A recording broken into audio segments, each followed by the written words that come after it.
Hello there, everybody. Hope y'all are doing well on this fine Saturday afternoon. Over here, it's nice and sunny, so I'm going to keep my camera pointed away from the window. But hope y'all are doing well. We are here, of course, for another Creation Science Theater, this time featuring a special guest. Hello, Dapper. Hello. I'm special, apparently. My mom was right that whole time. I mean, you have a special interest in dinosaurs, and I'd say that That's true. puts you above most beings. Certainly puts me above virtually every creationist, including the ones with paleontology degrees. Yeah, that's definitely true. But yeah, Dapper is here because we are covering something dinosaur related. I know, complete shocker for this channel and for this series. I think I have done. I thought I was here to talk about cephalopods. You know, I could try to find some creationist stuff on ammonites. I'm sure they have something. Probably. Or that a new like Cretaceous kraken that just got published about. That everyone's calling an octopus, even though it's probably a basal vampiropodon, but like whatever. And I have no idea how accurate those size estimates can be just based off of a beak. That's the thing. It's just, who knows, right? Because should we base it off of like Vampiroteuthis or an octopus? It's like, well, it was probably neither of those. So like, I don't know. Sure, whatever. But it's a really big beak, and it almost certainly belonged to a really big animal. So like, yeah, it was big. How big? But that doesn't get headlines. I mean, the thing is, for me, like especially like in the original publication, they really call out the beak for being like super, super robust. And what that says to me is that this thing might have a proportionally big beak to crunch things. I was right. Durophagy. Yeah, it seems to be durophagous. Like the beaks are all really pitted and like busted up from what they're eating, not part of the preservation process. In case anyone out there in the audience is wondering, durophagy is the practice of eating tough foods that are hard to crack, like bivalves or nuts. Which is very common among cephalopods. Like octopi are infamous for doing it. But who knows? We're here to talk about something with a little more backbone than giant squid. Well, I don't know. One of them has kind of a pretty wobbly backbone, infamously. But we are here to talk about the birds and the creationists. Yep. And we have another example of the rule that any channel with the word truth in their name is almost entirely full of lies. Yes. And also, like, using a blue morpho for their logo, like, that is one of the most beautiful species of butterfly. How dare you? I mean, I don't know. I don't own blue morphos. I can't stop them. I can point out that they don't deserve it, but yeah. Yeah. They're also huge. Like, they're huge butterflies. They're pretty cool. They are.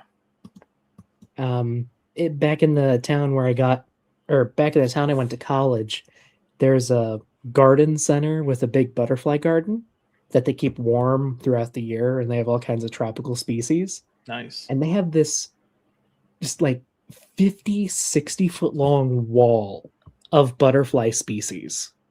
Damn. It's really cool. Oh, and hey, we have a super chat. Hello, from Metageeky Platypus Librarian. That's a fun name. Dinosaurs at this time of year, at this time of day, in this part of the country, localized entirely in the Dr. Dino channel. May I see them? No. Well, there's one on screen right now, but we're going to get to more soon. Oh, right, and as I always try to do on this channel, when we talk about a new creationist, we kind of say a little bit about them. So the main guy we're going to be hearing from today is not standing. Standing for truth is just going to be kind of sitting here in the chair.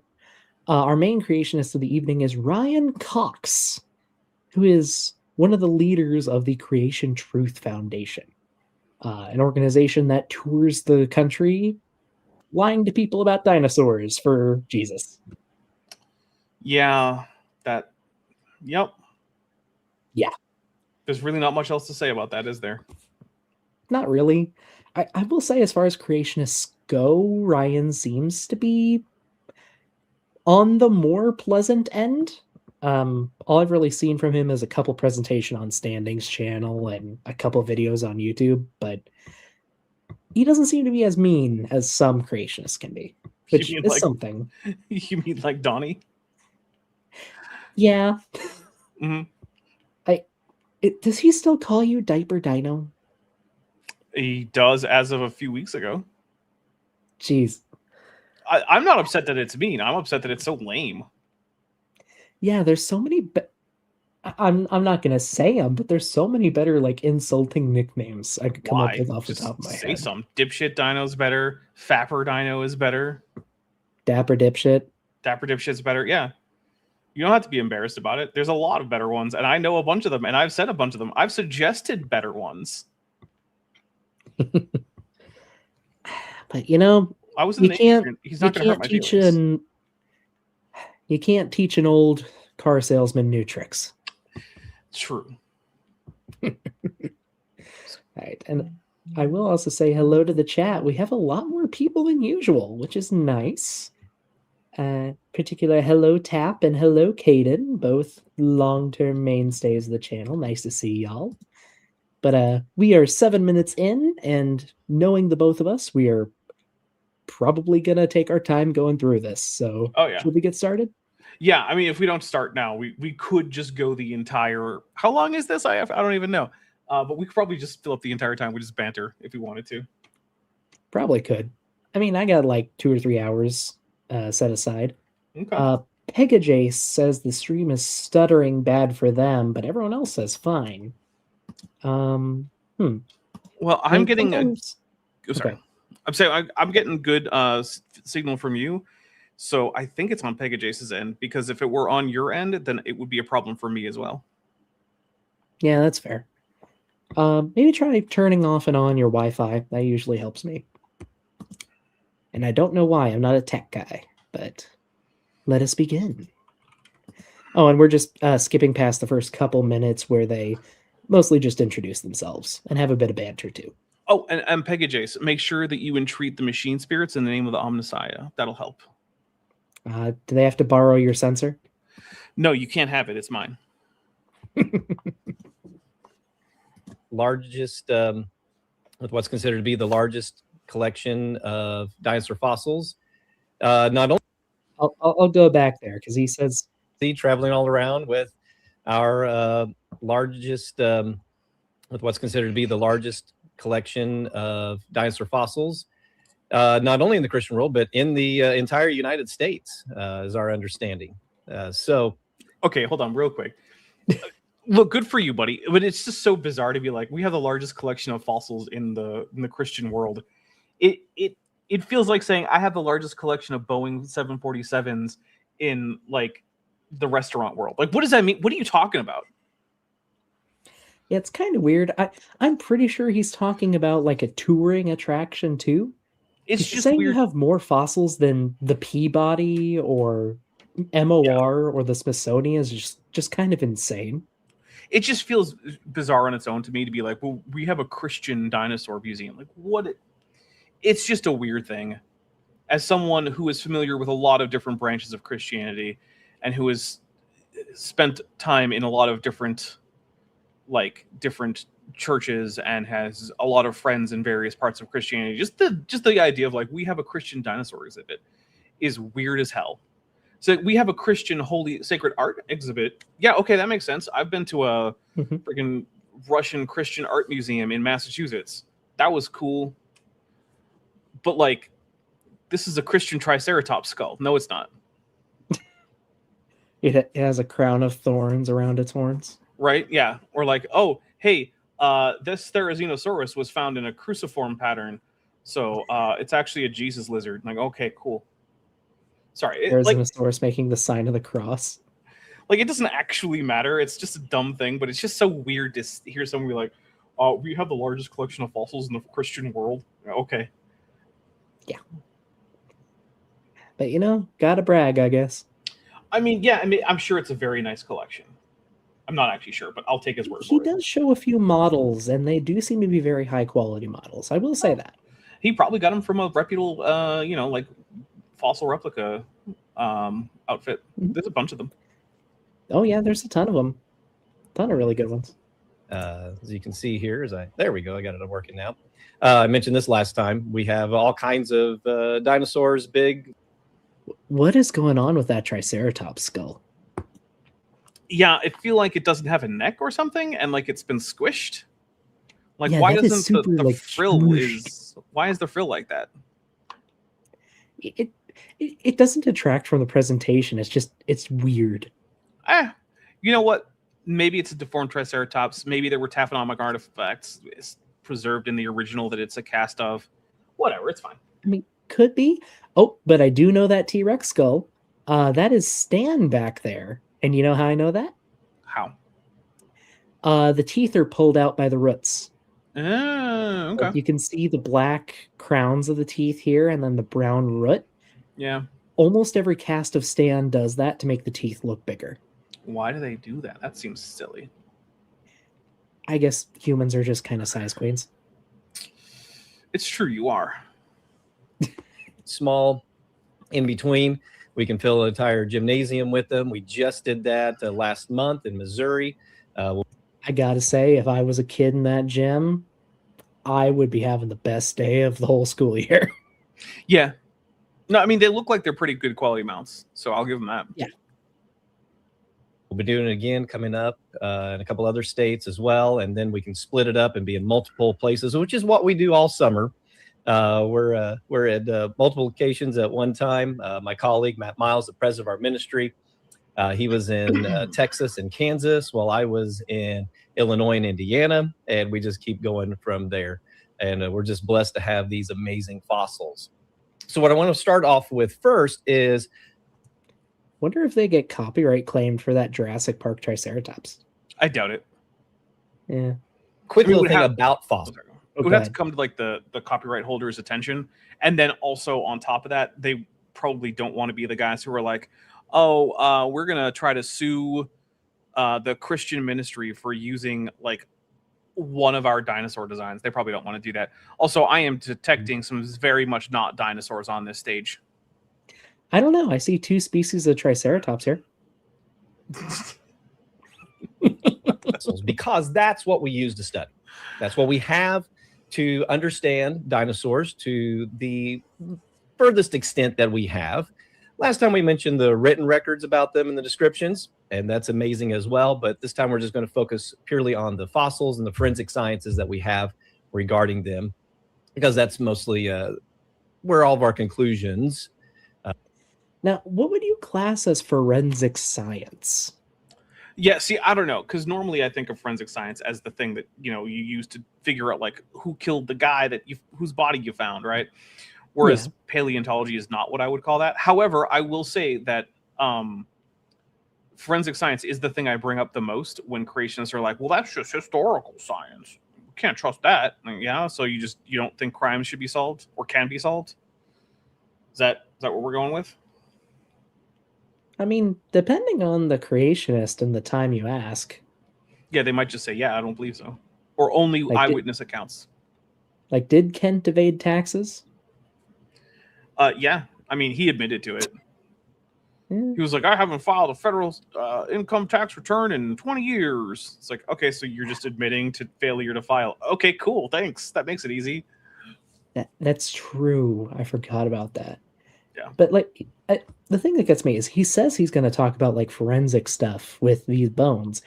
He doesn't go over he barely touches on marks on bones or like osteological correlates stable isotope analyses, bite marks, anything. I think he's just using the word forensic science as like a stand-in for quote unquote historical science. That's my guess. Or he just means we're investigating dead things. It could just be as simple as that.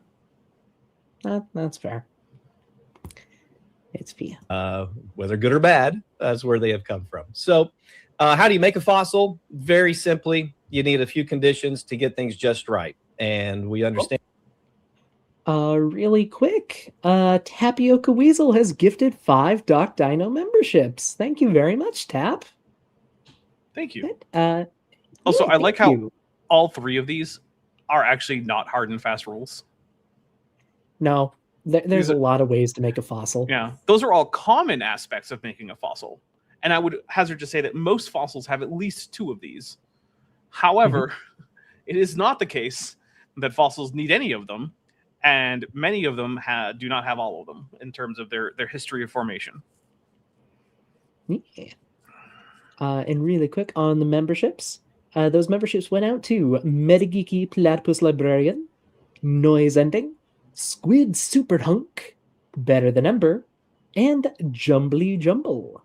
So thank you again, Tap. All of you will get to see my next video early, which is coming out really soon. It's going to come out early for all channel members. So thank you very much. It's going to be about the Jurassic Park Brachiosaurus and how well it holds up to, modern science.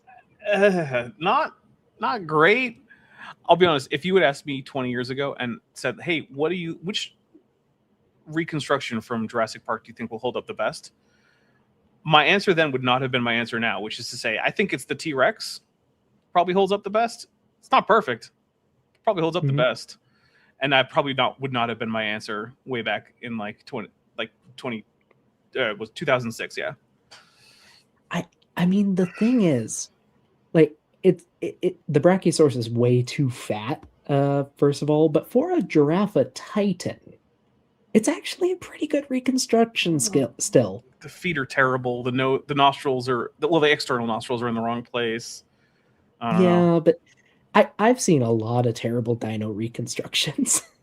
Also, one of my pet peeves is people getting sauropod front feet especially wrong, because it's like, okay, they're not that complicated, but they're not elephant feet. Please stop just putting elephant feet on sauropods, and no one listens to me. They are horseshoes or they are beans. Yeah. Also, elephant feet on ceratopsians is also a pet peeve of mine, because the Jurassic Park does that all the time too. It's like, it's a big animal, it must have feet like an elephant. No. And the elephanty skin too, like all the skin folds and everything. Yeah. Although that Triceratops animatronic is still, that's really cool. God, it's beautiful. And every once in a while, I like to remember the times when people reacted to pictures of Spielberg with the animatronic saying, like, I can't believe he killed this majestic creature. Yeah. I mean, it looks real. Like, you could believe it. Yeah. It's lovely. And you can look this about anywhere that talks about fossils. How you have to have creatures or items or things from whatever that's turned into a fossil. And it's amazing what all can be turned into a fossil. It takes a rapid burial, very quick burial. Define very quick, because it can range anywhere from seconds to literal centuries. Yeah, it just has to be faster than the rate of decay of the parts that are going to be preserved. So, like the bones usually. And there are a lot of environments where the rate of decay of bones is glacially slow. Oh, and in such a situation, you can have a really slow deposition on top of it, and it will be preserved. So that's one of those things. It's like, what does rapid mean? It means whatever is fast enough to cause a fossil. And there is no hard rule on what that is. Yeah, there just isn't. And like, especially in different environments, like things are going to rot faster in a forest than they will at the bottom of an anoxic lake. Yep. A lot faster. A lot faster. Because it has to be preserved. There are all kinds of studies about how fast these things erode, or they just disappear because they've been scavenged, or bacteria and flies and things like that. You never see roadkill turn into fossils, but you can see instant burial of things, like you see on the slide here, these trilobites and shrimp-like arthropods that were all moving, progressing through, and they got covered instantly with a bunch of mud. This is how we do it with VBS. Brought by lots of water very quickly. Quickly part is essential because it has to be preserved. So I will say, like, mudslides, underwater mudslides do happen, and they do bury things and kill them very quickly. What can also happen is an animal that's living on the seafloor can wander into an area that has literally no oxygen. Yeah. Like a low point. There's just Or a no high oxygen salinity. and it dies before it can get back out. I know the Houston Museum has a trilobite that wandered into an anoxic area, tried to turn around and escape, and died. Yep. It turns out that swift death does not have to correlate with swift burial, although it often can. Mhm. Then the mineral-rich sediment that preserves it and the water that's in it seeps into the creature or plant material or whatever it is, and eventually replaces the biomaterial with minerals. It's called permineralization. So that's how you get your fossils for the most part. There's a few other forms of fossilization processes, but that's the primary one that we normally see. That is true. Yeah, oh, that's fine. Yeah. Yeah. And I do like that he put the caveat there that it's common, but it's not all you get. Right. Because, there's also options like, sometimes some fossils are just impressions in a slab of rock. And sometimes fossils aren't permineralized. Often if they start out as minerals, right? Like there are some ammonite fossils where like what you're looking at is just the calcium carbonate from the ammonite because it's already a rock. Doesn't need to go anywhere. Mm-hmm.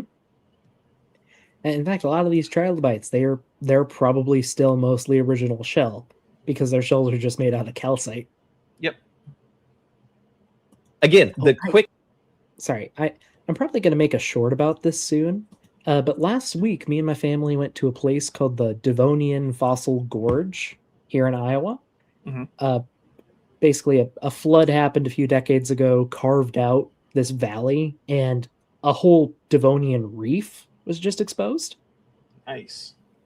Yeah, there's coral, there's bivalves. They even found a chunk of Dunkleosteus. Ooh. Which, as far as I know, is the only piece of it that's ever been found in Iowa, but it's a big chunk of the head plate. Nice. Also, Cadence Linker says the dueling dinosaurs were preserved because of a sand dune collapsing. Yes. That does I think seem to be that's the case. Mongolian fighting dinosaurs. The dueling dinosaurs are the Triceratops and Nanotyrannus.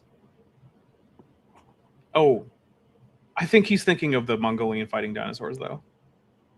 Yeah, I was just saying the name. Like, Okay. There's the fighting dinosaurs and the dueling dinosaurs. Actually, the dueling dinosaurs used to be the background for these streams for a very long time. Do I still have it in here? I do. Oh, wait, I can't because I'm no longer upgraded on the StreamYard plan. Dang. Boo. Yeah, it was a really good background too. But both are very cool fossils. They just have unfortunately similar names. Yeah. Also, that Nanotyrannus has a wonderful name. Its name is Bloody Mary. It's perfectly edgy for a Tyrannosaurus. For a Tyrannosaur. Hey. Of this and how this sheriff who oversaw the execution of Bloody Mary was one of my human adoptive family's ancestors. Interesting. Yeah. History connects in interesting ways. That's where I get my anti-monarchist streak. how it's preserved. Sometimes you might find some creatures were in the middle of having lunch and they all of a sudden were buried very quickly, which is the So I hate not this claim. quite. Do you want to explain it or do you want me to? I'll start out. So first of all you have is fish with other fish partially in their mouth. That doesn't tell you that they were buried while chomping down. That tells you that they died with fish in their mouths. And the thing is that's a thing that happens today with real world fish that you can go watch die because they take a bite out of something that's too big and then essentially they choke, right? It's not technically that they choke, but like they can no longer sufficiently move enough water over their gills because they're blocked, and then they essentially suffocate and die. Mm-hmm. And if they do that in a place where fossil formation is happening, well, guess what? So all that this means is fish have choked for as long as there have been fish eating other fish. Sometimes fish bite off more than they can chew, and they die as a result. That's it. Mm-hmm. Yeah, pretty much. And I will say, based on how these look, I think I recognize these fish, though I couldn't tell you the species. Pretty sure these are from the Green River Formation, which was a huge anoxic lake in Wyoming that we'll be visiting again soon. Also post-flood, according to most creationists. True. And also, I do find it interesting that this one's little fish is partway out of it. Wonder if it was pushed out by gases during decomposition. That happens. It does. It also happens in the case called coffin birth, which is something else that they like to talk about, which is animals fossilized while giving birth, which might not actually have been giving birth when they died. Yep. Coffin birth is a thing. We will see a few examples of that really soon, actually. I knew it. Creatures were in the middle of having lunch, and they all of a sudden were buried very quickly, which is the opposite of the evolutionary worldview, which usually has a form of, you'll see it in museum displays, where creatures died, and then just by chance, by circumstance, they were buried with the mud and water very quickly. No. What does that? What does it even mean by chance and circumstance? What does that mean? No. They died in a place where fossil formation was happening because of the differences between the rate of decay and the rate of deposition of sediment, and it was sediment that was conducive to forming fossils. I don't know how that's chance or an accident. It just happens. That's a thing that happens. It's still happening today. Yeah, a lot of fossils are found in river deposits because animals like to live near floodplains. And when they die, their bodies fall into the river, or their bones eventually erode into the river. Mm-hmm. Or, as can happen with some animals, they get killed in an event that immediately buries them, like a local flood or landslide, submarine or in the air. All catastrophes are global. Don't you know that, Doc? There has never been a local flood until after Noah's Ark. I guess you're right, because the world was perfect before Noah's Ark. Well, it was perfect before the fall. It's amazing how fortunate all we are to have these many fossils, with the trillions and trillions of fossils all over the world that did this. We also see the amazing testimony to the quickness of these burials. Things that don't even have bones, like squid, we find them preserved. Okay, that's we've already talked about that. They just fall in a place that doesn't decay as fast as they're buried. It's also the case that there's a problem with this, which is that the fossils that are the best preserved tend to actually be fossils with both fine grain and slow deposition, which includes this one. If you find a fossilized cephalopod, I can tell you two things. It wasn't buried quickly, and it was not buried in a catastrophe. It just wasn't, because there's a few things. One is, in order to preserve something this fine and also a soft tissue, it takes a while for all the actual permineralization to occur. It takes a very long time. And also, in order to get this much detail, you tend to have very fine grain, because you can think of grains as sort of being like the censored grains on like a film strip, right? So film grain is the smallest amount of information a frame of film can carry, right? Because each one reacts to light differently. That's it. You can scan a photograph such that your level of detail of the scan is smaller than the film grains, but the film grain itself is still your minimum amount of detail. And it's the same thing with fossils, right? Generally speaking, you cannot preserve something in something like this much more finely than the actual size of the grains. And so fine grain sediment tends to give us fine grain fossils like this squid. So this squid was not preserved by some kind of catastrophic flood. It's possible it was preserved in a lime slump, but it's also just as possible that it just died and fell to a low oxygen area, especially given that it's from Bavaria, and a lot of Europe during the Mesozoic was basically a bunch of various lagoons with low oxygen levels at the bottom. Yeah.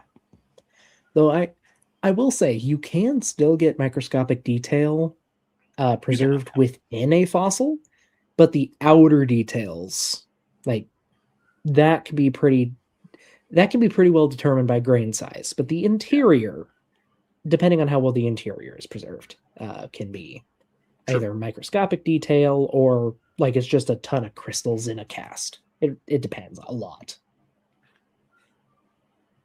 But this seems to have really good exterior detail, so very, very fine grain. I didn't think of the film grain analogy before, but that's a pretty good one, I will say. It helps that I have spent a lot of time trying to figure out how to make 3D renders look like they were shot on film. I'm sure you have plenty. Well, I know you have a lot of experience with that. Yeah. Incredible set of circumstances to do that. Sometimes the ink sacs are still preserved. It's just phenomenal. You find moments frozen in time, such as the 1971 fighting dinos and the 2006 dueling dinos. Dinosaurs kind of frozen. It's not a T-Rex. It's like, look, obviously this guy is up to date with the literature, but it's not a T-Rex. Was this talk given after the Nanotyrannus sort of resurrection? Streamed live on June 8th. Okay, so yes. Well, if you want to be known as a dinosaur expert, it behooves you to try to keep up. And look, I don't always keep up with every single bit of dinosaur news, but like, I don't know, that was pretty big news. Yeah, like it's not like a little paper either. Like, this made massive waves in the paleontology community because it debunked a major thing we thought about T-Rex. Right. Possibly the most studied dinosaur of all Mesozoic dinosaurs. I wouldn't even say possibly, definitely the most studied dinosaur. Well, among, again, Mesozoic dinosaurs. Okay, fair. We have much better studies of Cenozoic dinosaurs. Even then, it's pretty well studied. There's so many. And I guess for anyone who's been out of the loop, so this is a Nanotyrannus, which until last year, most paleontologists thought was an outdated name for a teenage T-Rex. Yep. And I will say we had good reasons to think Nanotyrannus was just a young T-Rex. We had some pretty good reasons, but this specimen showed us bones in these small individual that you can probably guess from the name Nanotyrannus, but from these small tyrannosaurs, we had bones that we'd never seen before. And it just made the picture crystal clear that this was its own separate tyrannosaur. It's not even related that closely to T-Rex. It's about as far away as you can be while still being a tyrannosaur in the late Cretaceous.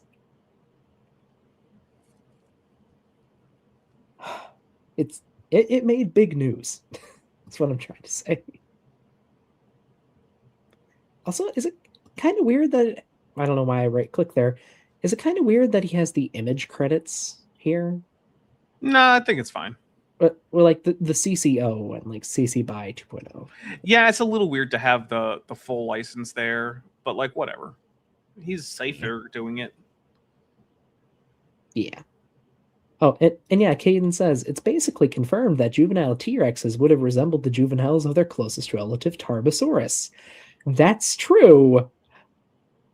Those juveniles superficially resemble Nanotyrannus until you put all the finer details. I will give him props though for correctly using like italicization and correct capitalization for binomial nomenclature. That's true. Yeah, although I don't know if he previously introduced the word Tyrannosaurus, that's letting him now abbreviate it, but like it's fine. Yeah. Other people like noise ending do it wrong with capital T dash capital R. Come on. I know you can't italicize, but at least give us T period space lowercase r. In time. This is why I brought you on, to be mean to my commenters. Caught in a catastrophic event of rapid deposition that got them buried like this and turned them into fossils. Y'all gonna talk about the fact that one of them wasn't a watery burial? Y'all gonna talk about that? Nope, you're just gonna move on. Of course. Just moving on. Mm-hmm. Oh, yeah, hold that's on. true. Caden's right. We do have to specify now. There's a species of Tylosaurus named Tylosaurus rex. Well, you So don't you have to specify. You mean Tyrannosaurus rex. Well, so if you're following the rules correctly, you don't have to specify, because if you've only introduced Tyrannosaurus and then put T period, then you haven't introduced Tylosaurus. But also, even in Tylosaurus Rex, the Rex isn't capitalized. Come on, guys, let's go. How about this? How does this tickle your linguistic brain? Sapphire Light, you are fired. Later on, you're kicked out of my server. You're gone. Get out of here. That got them buried like this and turned them into fossils. We see this is one of the fossils we carry. This is our Stenopterygius. It's a type of ichthyosaur, marine reptile. It is the original is in the American Museum of Natural History. This is a research cast of it, so you can do actual scientific research on this. Not very many of these. We're blessed to have one of them. Sorry, what was that? I said penguins are marine reptiles. I mean, they are. They're not like fully marine, though. Yeah, but they're pretty marine. Yeah, I guess. It's like saying seals aren't marine mammals because they come on shore to give birth and like mate. Like, okay, sure, I guess. Okay, you got me there. And where this particular one was found, and the American Museum of Natural History there in New York was able to acquire it in 1901, it came from Germany. And where this one is found in Germany, there are about 100 others there buried. And when they first found them, they were like, oh, look, they ate some of their own. So you had a kind of a cannibalism that was thought. But then they kept finding them over and over again. And every time they found ones inside of another creature, they were always facing the same direction. And the nose was pointed to the front and the tail towards the rear. Well, that's a common, that's a commonality found for live water birth. You birth with the tail first, so that once the nose comes out, you have the maximum amount of time to hurry and get up your first breath of air. So because this is a reptile, I figured that's what was going on. In this particular one that we have, you can see in the yellow circles, 3 babies with it. Over 100 of them were found there, all pregnant. Okay. Yeah. I mean, yeah, it sounds pretty accurate so far, so I haven't interrupted him. The thing is, like, what is your point, though? Happen. Because I feel like he's trying to build towards a point with this, which is like, what, pregnant animals can't die and then be buried slowly? Is that the point? Also, Regios just gifted 10 Dr. Dino memberships. Thank you so much, Regios. That is true. Thank you very much, Regios. Much appreciated. I'll go ahead and read out who they went to quick. They went to Native Atheist, Stephacanth, Don Giovanni, Leet. No, wait, that's a 4, not a 7. 4331. Midnight Society, Mystery Emerging, Into the Break, Crow Don't Know, D Parks, Thunder Nugget the Terrible, Think Kong, and Think Kong. Thank you very much, Regios. Much appreciated. Which, you know, if we include like the super chat, or sorry, the gifted memberships among the super chat goals, we need like one more $5 super chat to play some of the aisle when we're done. Which, much appreciated again. But for what Ryan's talking about, I think he has a problem with like a bunch of them dying and being discovered altogether. Why? That's just what I think. He's animals have breeding grounds, and sometimes animals die while they're pregnant. I don't see why this is. I don't see anything about this that necessitates a rapid, catastrophic burial of a bunch of pregnant ichthyosaurs. I just do not see how he makes the connection, other than it would be cool if it were true. Which, yeah, sure, I guess, but that doesn't make it true. And like the thing is, like, especially when they're giving birth to live young, that's a big thing. Because it's a lot easier to lay a tiny egg than it is to lay a big, well-developed fetus. Lay wasn't the right word there, but... Are you saying that live birth is a time when female animals have a high mortality rate? a notoriously high mortality rate. Oh, that sounds fake. And especially if they're anything like a lot of modern animals, which, like Dapper mentioned, have breeding grounds or like birthing grounds. Like that's a thing in sharks, that's a thing in mammals. Like it's widespread across the animal kingdom. Yeah, you're probably going to get a lot of them dying. But something else he brings up here in a minute, I'm not so sure is so well supported. What could have happened that all these pregnant mama ichthyosaurs were rapidly buried all together. And not just there, 87 more found in Chile, 37 more found in Nevada. In fact, there's Ichthyosaur State Park in Austin, Nevada. How do we have... So, do you know what site he's referring to in Nevada? Not off the top of my head. Unfortunately, I don't know enough about ichthyosaur paleontology to have many of their fossil sites memorized. So it just sounded kind of familiar to me. So I decided to look it up, and he's referring to the site where Shonisaurus is known from. Okay. So the giant Triassic, one of the giant Triassic ichthyosaurs. And I know specifically that one of the hypotheses for how that graveyard came to be was a mass beaching event. I don't know how well that holds up today, but I've heard the hypothesis floated before that it might have been a mass beaching event like with whales. Which, for those who aren't aware, sometimes entire pods of whales just beach and die. Yeah, and we're not entirely sure what causes it, although given our track record, it's probably humans. I think a lot of it has to do with sound and like noise pollution, but it can also happen due to earthquakes. Fair enough. Or at least happens. It's associated with earthquakes. Stupid the Earth. Stupid the Earth. Does that grammar correctly? No. But then again, you did understand me, so technically it wasn't ungrammatical in the linguistics definition of ungrammatical. Nevada. In fact, there's Ichthyosaur State Park in Austin, Nevada.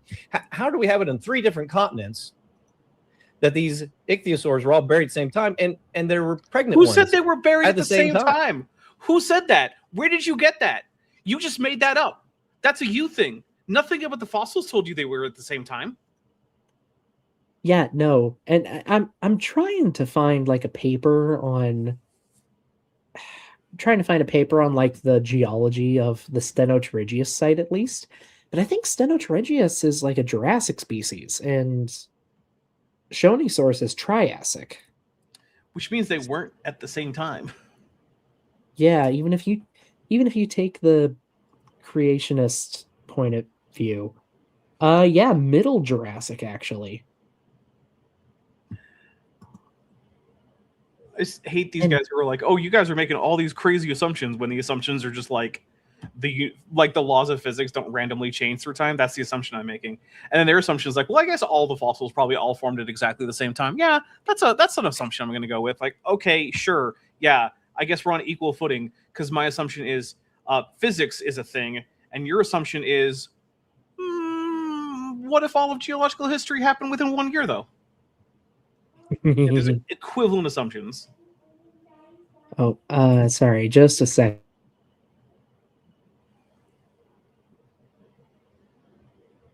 Nope.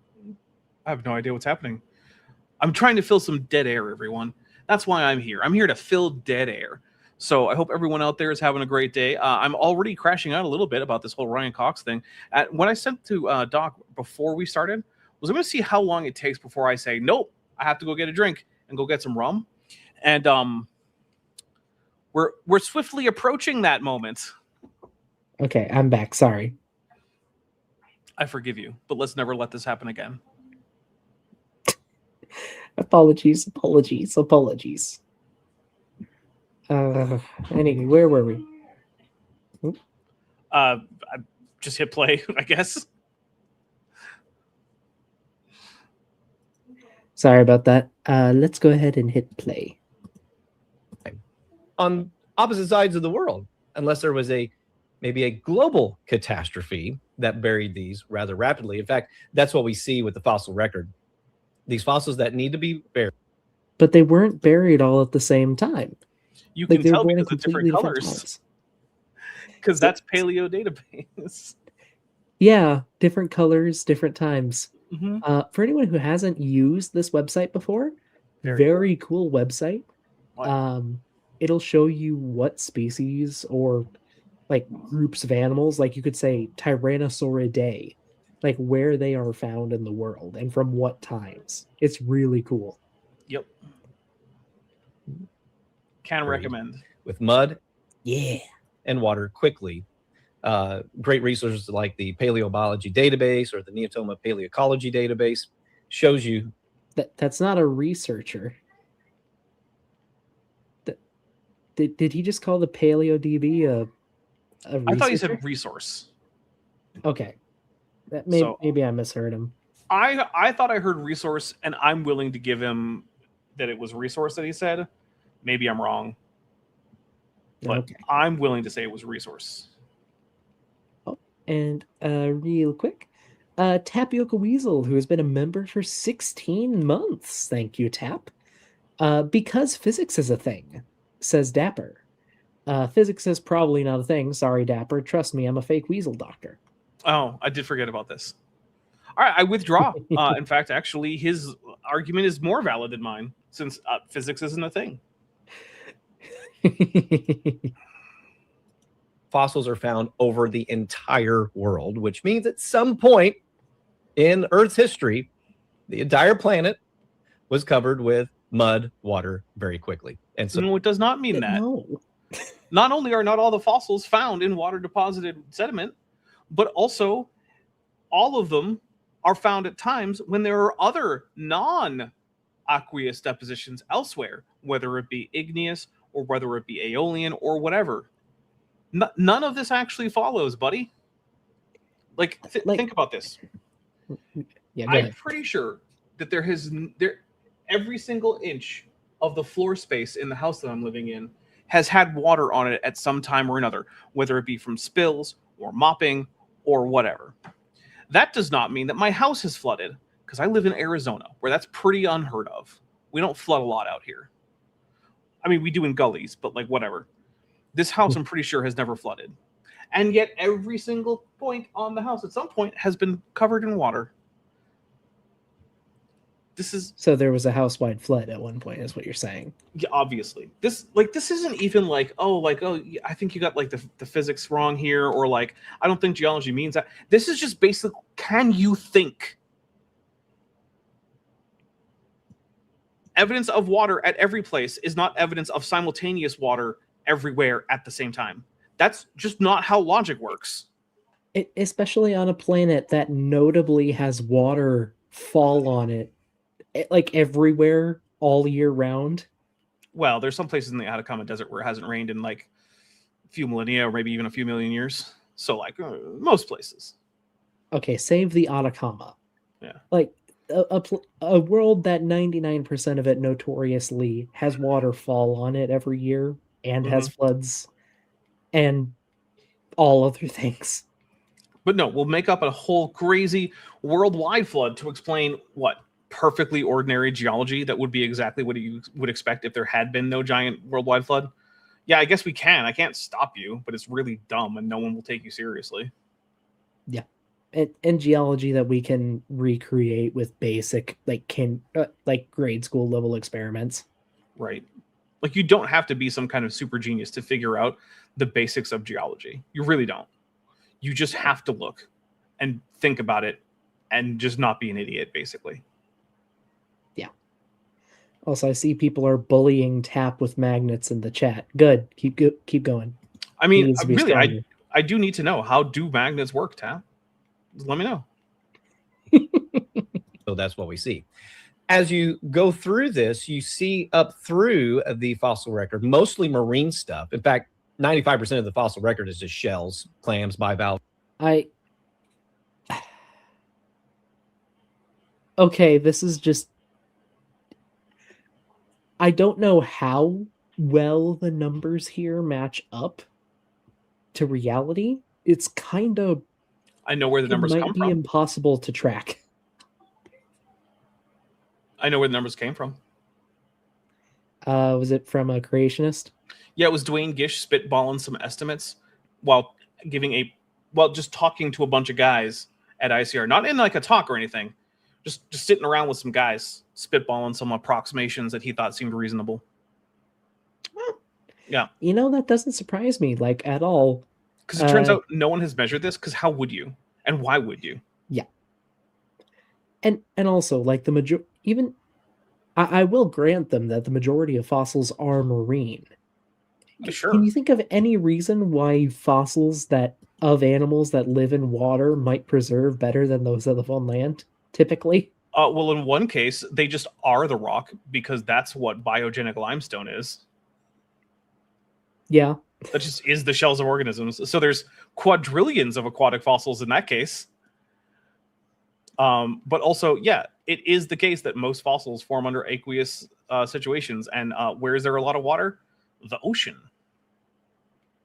Are you trying to look for freshwater organisms in the aquatic section? No, I just think that some of the creatures here might be AI generated.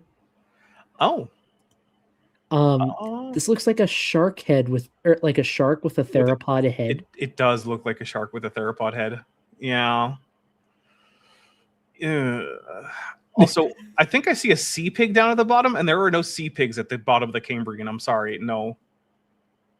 Where is it? Is it over here? It's over by the 0.5 proportion of fossil occurrences. Oh, yeah, that looks like a sea pig to me. Or like some sort of isopod. So I don't say isopod for one very important reason. Look how many projections are coming out of its head. It's more than 2, which would make it seem more like a sea pig. Also, it doesn't have any obvious like segmentation, but they can give segmentation to that trilobite. So I think that's supposed to be a sea pig. And sea pigs are not at the bottom of the Cambrian. In fact, sea pigs are a kind of echinoderm, and echinoderms weren't even radially symmetrical at the bottom of the Cambrian. We have bilaterally symmetrical adult echinoderms at the bottom of the Cambrian. And sea pigs, not only are they a derived... So sea pigs are echinoderms, which means they have radial symmetry, but then they have, in addition to that, a further derived biradial symmetry. So they start out as bilaterally symmetrical, larvae, right? Then they go through a process of becoming radially symmetrical. And then on top of that, they go through another process that results in them being bilaterally symmetrical afterwards. That's not the kind of thing you're having before you get even the first radial symmetry evolving, which is what we're seeing at the bottom of the Cambrian. So if that is in fact supposed to be a sea pig, it's super wrong. If it's supposed to be a isopod, it's at least as wrong anyway. So like, no. Also, why is Dunkleosteus coming up in like the Permian and the Triassic? This is clearly, no one thought this through. Yeah, no. I'm also not sure what this skull might even be trying to be. They're trying to do a mosasaur. I can almost guarantee it. But it has one jawbone. And it looks like a whale. Kinda. Maybe. Of course, there's also a seahorse, whale. Which is weird because I don't know how many seahorses we have. But then again, it is fairly recent, so like that is a props, like a reasonably accurate place to put a seahorse. And then are these like the phases of the flood that they propose? Oh, so these are cratonic sequences, and so what those are they're actually records of sea transgressions, right? But they like to call them mega sequences because if you search mega sequence, you only come up with creationist sources because they're the only ones who use that term. And basically, they're like, oh, these are stages of the flood. When in fact, if you actually look at the rock, not only is it not flood rock by and large, most of it's actually characterized as shallow, low energy marine deposits because they're sea transgressions. And a sea transgression isn't a high energy event. It's a long-term, very low energy event of the sea level rising. Or land sinking, whatever. But yeah, that's what those are. Okay. Interesting. So in other words, yes, but also other thing. Yeah. Okay. Also, we did get an answer from Tap about how magnets work. Demons, demonology, also Biot-Savart law, which suggests they may have been demons. I don't believe in demons unless there's an A in the word. Demo? Yeah. Or demona? I still just pronounce it demon, but there's an A in it. And then I believe in it. It's like the people who are like, I don't believe in magic unless there's a K at the end. Like, oh, okay. all that stuff. About 4.75% is plants and insects, 0.25% is fish, and then 0.0025% of the time do you find a vertebrate with maybe more than one bone. So the dinosaurs is what we normally think of when it comes to fossils, but yet they make up a tiny little bit of the fossil record.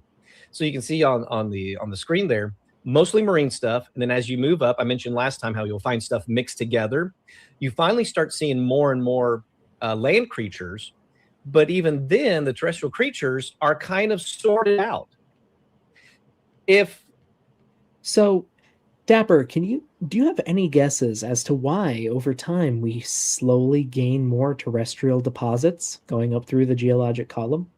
Well, it's not even that we gain more terrestrial deposits necessarily, because we have terrestrial deposits from the parts where we have no terrestrial fossils, which is one of the reasons why fossils. Yeah, it was actually one of the reasons we know that it's not just that there were no terrestrial like deposits being preserved lower on. It's because there were no terrestrial animals, and it's because they hadn't evolved. And the way we can tell is that we do have terrestrial deposits from the Cambrian and the Ordovician and the Silurian and the Devonian, and they're devoid of these fossils because that was an environment that was both terrestrial and not inhabited by macroscopic organisms that could fossilize. Were there bacteria there? Yeah, probably.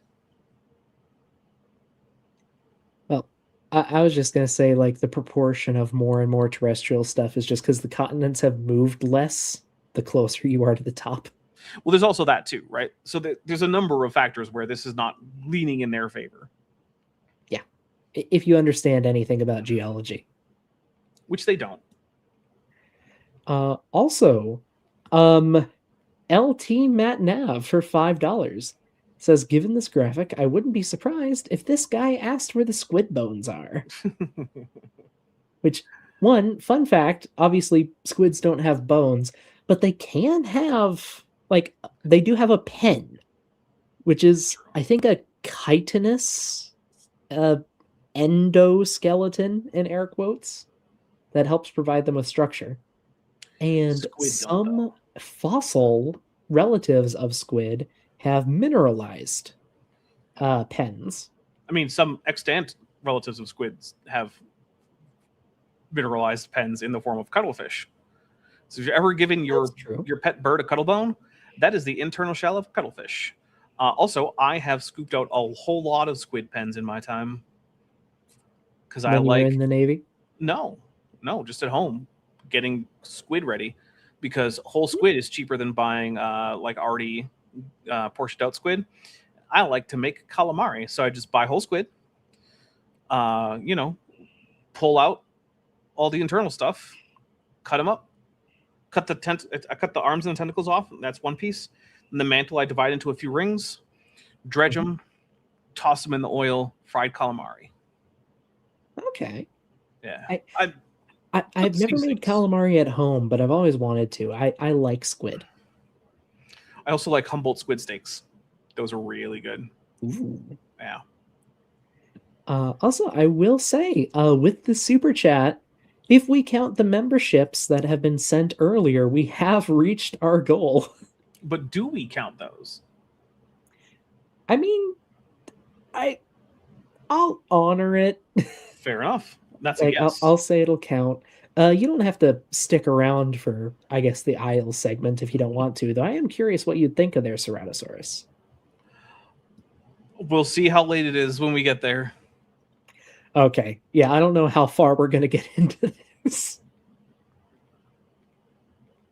But all right. Let's see what he's got next for us. These were local floods. You would see an even crazier mixture, but instead we see a sorting of the land creatures with mixtures of marine creatures with them every time. I'm sorry. Hold on. They would be crazy mixtures if it was a local flood. But if it was a global flood, then they would be carefully sorted. Is that what I just heard? Yes. Okay, I'm going to go get a drink. So before the stream started, Dapper was saying that he was wondering if he should go and get a rum. I guess he has hit the point where he has to go get a rum. We have hit the bullshit level. But yeah, no, as I'm sure Dapper's going to say when he comes back, what we find are a mix of environments all over the world from very specific times. And those specific environments shift and change over geologic time. And we can measure how fast they change, what they change to. It's pretty obvious if you know anything about geology. Oh dear. Ah dear. Well, he is getting his drink. I shall interact with the chat a little bit. Do well, I will say, thank you to everyone who has joined us so far. We are at 25 current viewers, at least according to StreamYards, which I think is the most I have ever gotten. So thank you very much. Well, YouTube says 27, so maybe more than that. Do. I'll also, again, thank everyone who has sent in super chats and memberships. Much appreciated. I came back. Welcome back. You have your rum? I do. I have rum, and it's inside of some cola, so that I'm not just straight up drinking rum, because that sounds pretty not great. But right-handed Sith says that this guy deserves Everclear. I don't have any right-handed Sith. Tell you what, if you want to get me booze, there is actually a way to do it. Zerolon has done it before. You just send me an email with a DoorDash gift card and tell me I have to use it on booze, and then I will. Or at the very least, I will use up to the last couple dollars or so, rather than go super over. But I will use the vast majority if that is what you want me to do. Doesn't mean I'm going to drink it today though. Yeah, fair. And Caden says he and some of the other missionaries he knows have been playing Dungeons and Dragons. How many of you are clerics and paladins? That's a good question. Genuinely curious. Ooh, are there any warlocks? I feel like that could get spicy. Ooh. I mean, it depends. When they added things like Celestial Pact warlocks and whatnot, it becomes a lot less spicy. I guess, but being in a warlock in general is just kind of spicy flavored. I suppose that's true. Yeah. If this is more like a year-long occasion, which is what the Bible describes the global flood, you would see things kind of sort out in these layers that are deposited. How would that happen? Give me the mechanism that would sort them. Because it's not hydrological, right? Because we don't actually find the more streamlined and larger and heavier things consistently at the bottom. We just don't find that. It can't be ecological zonation, because we find aquatic organisms all the way up through the column at every level of the stratigraphic column. What is the mechanism that would sort them over the course of a year? Because I'll tell you one thing: once it gets buried, it's not likely to get resorted nicely. Yeah, no, resorting is messy. And usually really obvious. There is no mechanism to sort fossils. Creationists have proposed two main ones: is hydrologic sorting, and the other one is ecological sorting, and neither one of them works. Yeah. And when I say they don't work, I don't mean you have to look at the details and you'll actually find random inconsistencies here and there that indicate that maybe this isn't good. No, they don't work at the most basic level of hey man, how come there's no pterosaurs on top? What's up with that? Yeah, why didn't they make it as long as the birds? Yeah. Or hey, why are rhamphorhynchids farther down than pterodactyloids? Yeah. Or also, why are there clams all the way up at the top? I thought we were burying all the terrestrial ecosystems. Were they alpine clams? Were they clams of the mountains? Why are horseshoe crabs found from the bottom to the top? Right. Those were just highland horseshoe crabs, I guess. Or as LT Matnav has said for $5, I'm still waiting for that mosasaur with a basilosaurus tooth in it.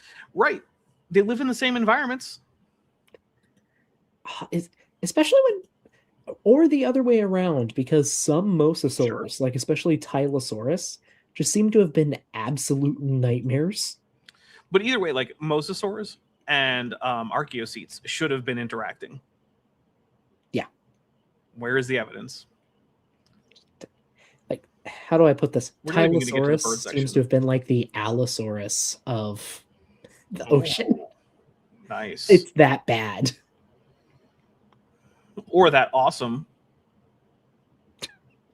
Hell yeah, brother. starting with marine, and then you'd have reptiles dispersed down further, with your mammals more toward the top because of how these things, when they die and they become Does the saturated, whether they Jurassic count as float or towards whether the they top? sink.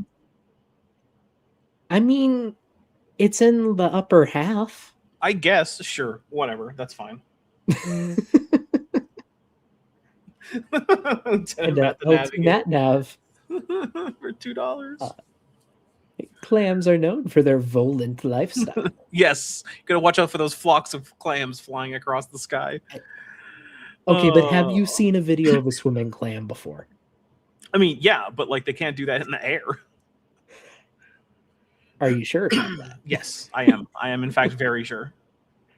Oh, someone should make flying clams an enemy in D&D.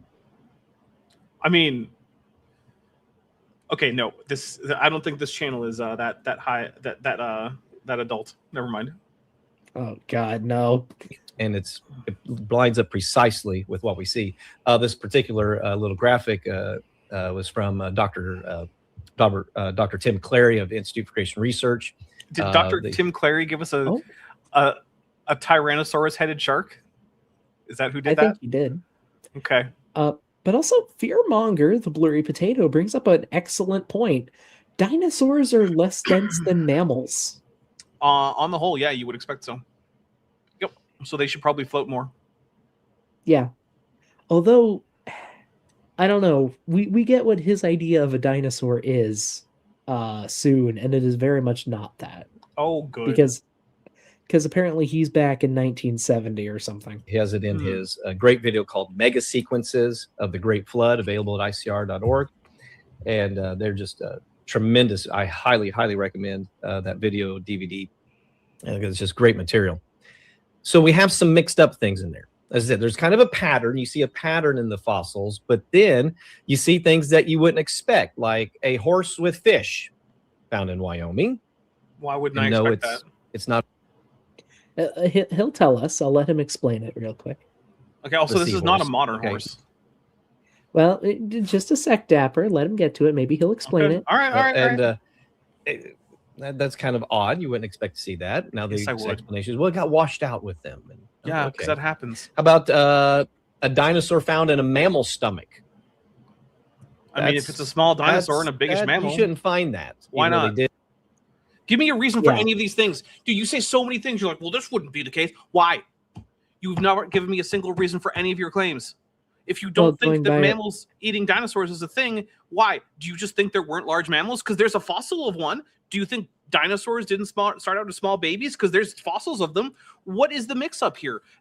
Mammals evolved in the Jurassic. Why wouldn't we expect a large enough mammal to eat a small enough dinosaur? What is the problem? Because of our evolutionary assumptions, all of the fish had to live before mammals, and all of the dinosaurs had to live before mammals, too. No one says that. Yes, straw men are fun, aren't they? I'm going to throw something. I will say, first off, this horse with fish, I'm pretty sure that's another Green River fossil. For anyone who's unfamiliar, the Green River Formation is basically just the deposits of a giant lake that was in like the Wyoming area for millions and millions of years.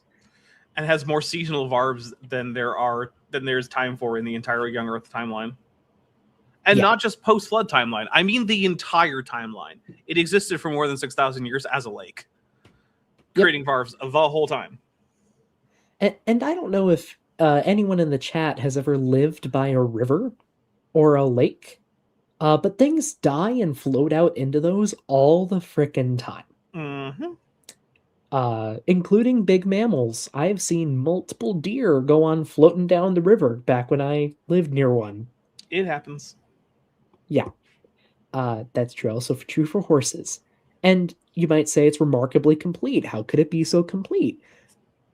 Because we can tell from a lot of factors that the Green River lake was anoxic at the bottom. At least for long stretches, it was anoxic, meaning there was no oxygen, meaning very slow decay. And beautiful bone preservation. As for the dinosaur in the mammal stomach, the mammal here is Rapenamammus, which One is of the largest Mesozoic mammals known. I think it is currently the largest Mesozoic mammal. It's the size of a badger, and the dinosaur in its stomach is a baby, which is not the size of a badger. Which is completely weird. And look, it's cool, right?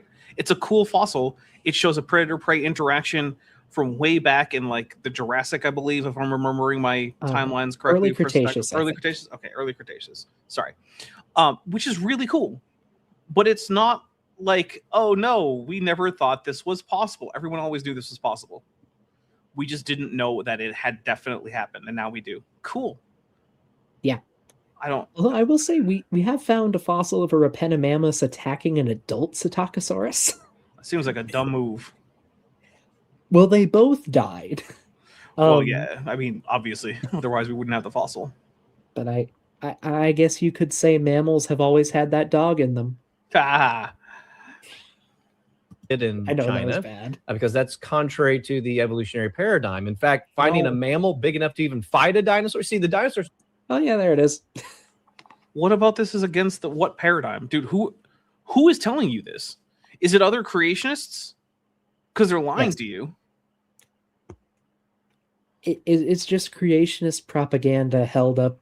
It's the creationist straw man of evolutionary theory and geology. It's so annoying. Like they make it sound so stupid, so it's easy for them to tear down. Yeah, and even then they fail. Yeah. And here's the worst thing. At least according to what he says, this guy should be educated enough to know this is all BS. So, is he lying or is he deluded? I think it might be. I don't know. Have to go extinct so that the age of mammals, the mammals can rise up. And dude, the rest the of the age of story, mammals is about the fact that the majority of megafaunal niches are occupied by mammals, not that that's when mammals first showed up. The age of dinosaurs wasn't like the only animals around were dinosaurs. That's never been the thing. No, it's not. No, it's never the case. That's never how it's been meant. Not even back when we first discovered faunal succession is that what was meant by age of reptiles. That only reptiles existed and nothing else. Crown mammals evolved in the Jurassic out of various earlier stem mammal groups. And since the Jurassic, there have been crown mammals and stem mammals up until the end of the Cretaceous, at which point all the stem mammals go extinct and we're only left with crown mammals. Why is that? Well, because that's basically the ones who survived. And so the ones that showed up when we first started defining things get to be the crown group. It's arbitrary. That's a fun fact. I think still the oldest primate, or at least primate relative we have, lived with T-Rex. It was called Purgatorius. I thought Purgatorius was Cenozoic. I think it's so much on the boundary. I think some bits are from before the boundary. Like, it's right on that line. I'm seeing early Paleocene. It's so close to the boundary that it probably existed before the boundary. All right, yeah, that does seem reasonable, especially since we're seeing like Upper Hell Creek, Lower Paleocene just above. Okay, yeah. No, that does seem reasonable that it was around at the same time as T-Rex and was one of the. It could actually be a genus that specifically survived. Yes.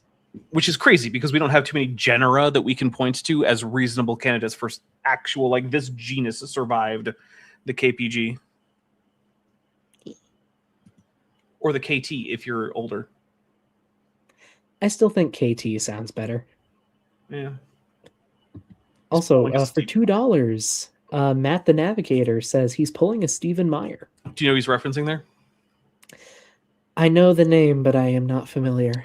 Stephen Meyer is a author for the Discovery Institute who wrote the book Darwin's Doubt and who has gone on record saying with his whole chest that mammals evolved in the Paleogene and that animals evolved at the beginning of the Cambrian. Oh, no, I'm sorry. He said mammals evolved in the Miocene. He said mammals evolved in the Miocene. My bad. What? Yeah, it's even worse. And then his little buddy Gunter Beckley was like, well, he didn't mean that. It's like, well, that's what he said. So what, am I going to believe you, Gunter Beckley, murder-suicider? Or am I going to believe my own eyes and ears? Okay, you're throwing a lot of things at me now. Oh, you didn't know that Gunter Beckley died in a murder-suicide? I did not. Yeah, dude killed himself by driving into oncoming traffic in Austria, full speed. I saw the crash photos. The cars were basically evaporated. The engine blocks were torn apart. Okay. Yeah. Okay. When we find things like this, it causes a major problem with the evolutionary story. So No. something else in what we see with these fossils, it's a testimony of death. This is called technically true. Death. Yeah. Every fossil. Well, actually, that's not true. Almost all fossils are the remains of dead things. I was going to say almost every, because there are a lot of like sheds from trilobites that are not the record of a dead thing. That trilobite walked away and continued on a happy trilobite life. But like, yeah, almost all of them are dead things. Sure. Yeah. But he's going to get into the death pose here, which Oh, good. is going to be fun. Oh, good. Pose, the death pose, common in that we see in dinosaurs. The explanation from an evolutionary worldview is, this is what I was taught in my paleontology class, was that, well, when you see this, when you dig this up, it's they died, and then the muscles in their neck and tail constricted, and it caused them to fold up like that. Yep, which is experimentally verified with modern dinosaur corpses. Yep. Yeah, and it's also just how they're, but not even dinosaurs, like crocodilians do it too. It's just an archosaur thing. Yeah. So like the thing that we know happens. I don't know if it is. I don't know if it's due to desiccation or it's just rigor mortis for them. But so yeah, I know that experimentally, it's been replicated experimentally in cold water, and what actually ends up happening is that apparently the water and the relative coldness relative to like the rest of the environment, I guess, can cause a lot of the ligaments to contract. And one of the things about dinosaur necks is that there's basically a series of ligaments that help hold up the neck, going from the base all the way to the top of the skull, all along the dorsal side of the neck. And that's because basically the entire thing is kind of put together like a pulley and lever system with all these ligaments. And when they all contract and they're all connected from the top of the spine to another part on the top, the only way for them to draw the neck is back. And the same thing is true for the tail to a large extent. And so you get both of them arching up over the back, which has been experimentally verified. So if you want to say, nuh-uh, well, then explain the fact that it actually does happen in real life in modern archosaurs. Whereas when archosaurs drown, they don't just arch their backs back and then hold that position until they're covered in sediment. And real quick, we got more gifted memberships from Tapioca Weasel. Thank you very much, Tapioca Weasel. Yeah, thank you, Tap. These got sent to Prixie Purple, Petite Flower, Right-Handed Sith, Captain Kelp, and Regios. I thought Regios was already a member, but thank you, Tap. Interesting. But yeah, this death pose is well understood, is the point. Like, we know how this happens. Yep. And it happens a lot. Yep. We know experimentally. This isn't even the historical science. Yeah, they're not gasping for air, which is one of the ideas we're going to hear very soon. Yeah, well, when you look at the Black Beauty here, which is in the museum in Canada there, the Royal Trail. The one museum in Canada. Look at the legs, look at the arm. Yeah. Well, just listen to what he's about to say. Okay. Canada there, the Royal Trail. Look at the legs, look at the arms. It looks like it's drowning and gasping for air. My colleague Matt was just there this past year up in Canada doing an event, and he got to see it and take pictures of it. He's like, it's just tremendous when you see it there. And many admit, it does look like it was drowning in a catastrophic event. Sometimes they are the opposite way.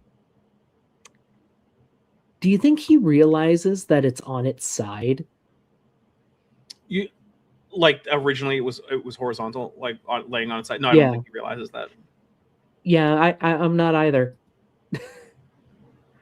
So for anyone who's curious, this is Black Beauty. It's a beautiful T-Rex. And yeah, this specimen is now on its side. It was originally found in a pose like this, I believe.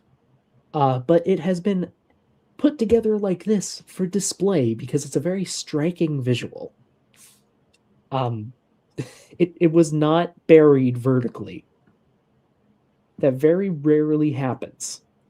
Yeah. Because most things are dead before they're covered in sediment. Yes. Unlike what we're being told right now. There are a couple exceptions, though. Oh, yeah. Weirdly enough, all the ones I could... Well, yeah, but the big exceptions I can think of right now are some sauropods. There have been several sauropods found with their legs stuck vertically into mud and the rest of their bodies strewn about around them. I will leave it to the chat to imagine how that happened. And it's not pretty. Yeah, no, it's a bad time. There's some paleo art of it that's just horrifying. It's sort of like it's even worse than what you were worried about quicksand doing when you were a kid. It's like quicksand if there's a jaguar following you. By the way, did you know there's a resident jaguar here now? In Arizona? In Tucson. Really? Tucson has a resident jaguar.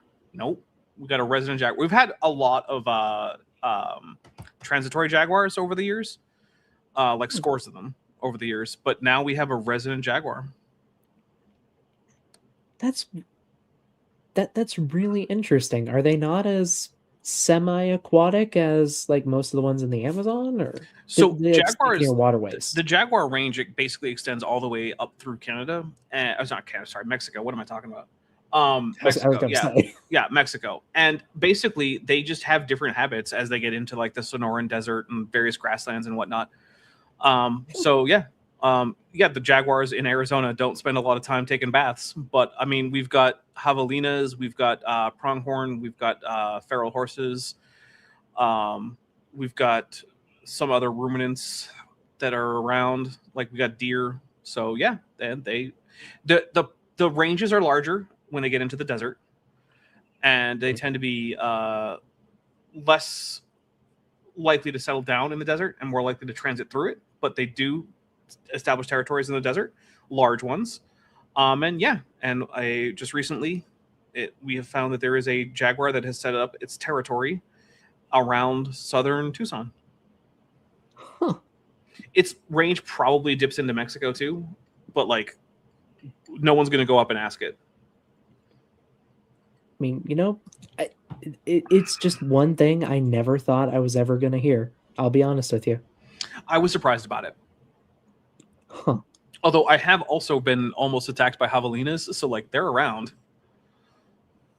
I was walking home from the store one day, and it was very dark because it was nighttime, which is the best time to go to the store because it's cool out.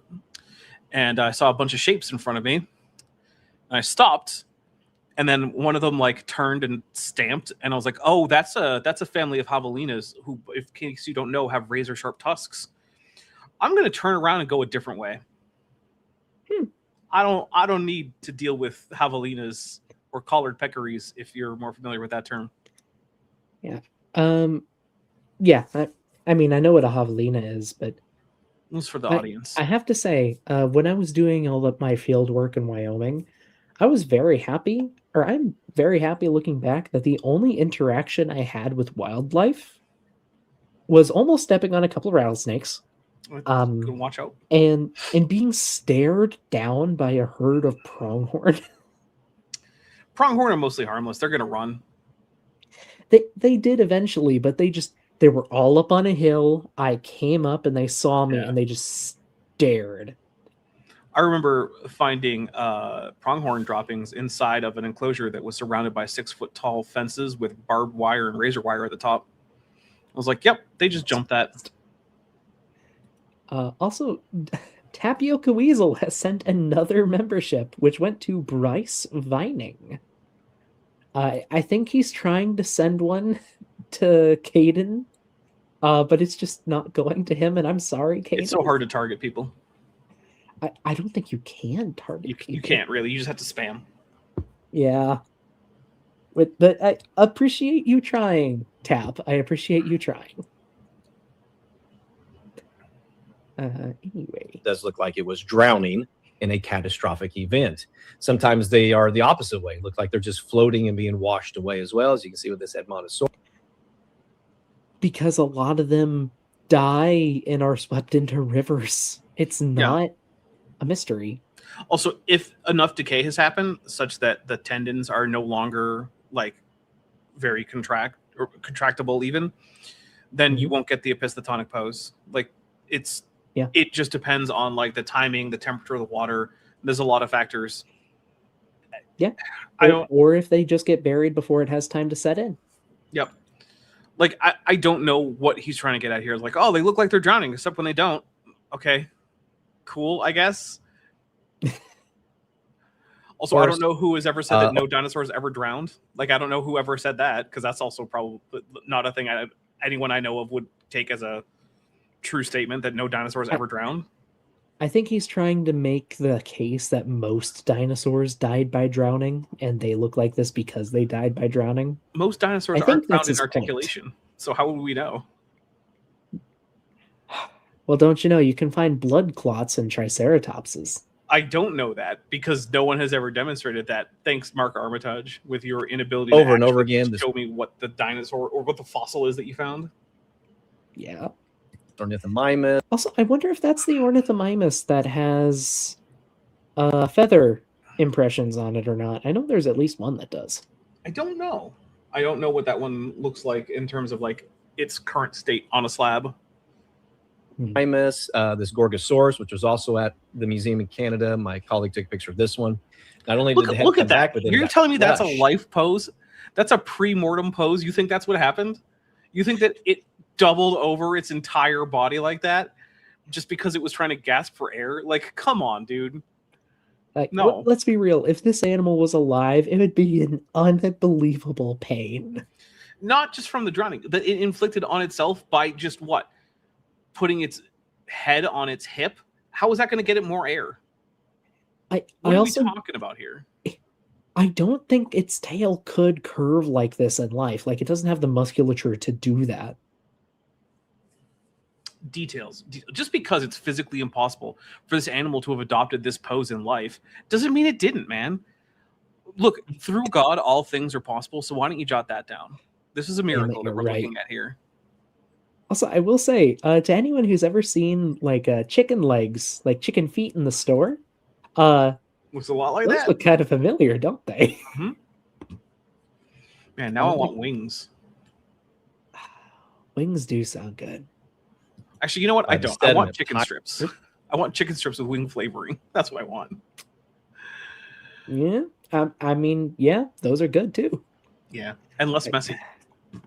Sometimes I like to just like take a chicken breast, cut it into 4, and then just make big chicken strips. Nice. Yeah. You gotta tenderize them a lot first, though. Breast is too tough if you don't. Yeah. Big picture of this one.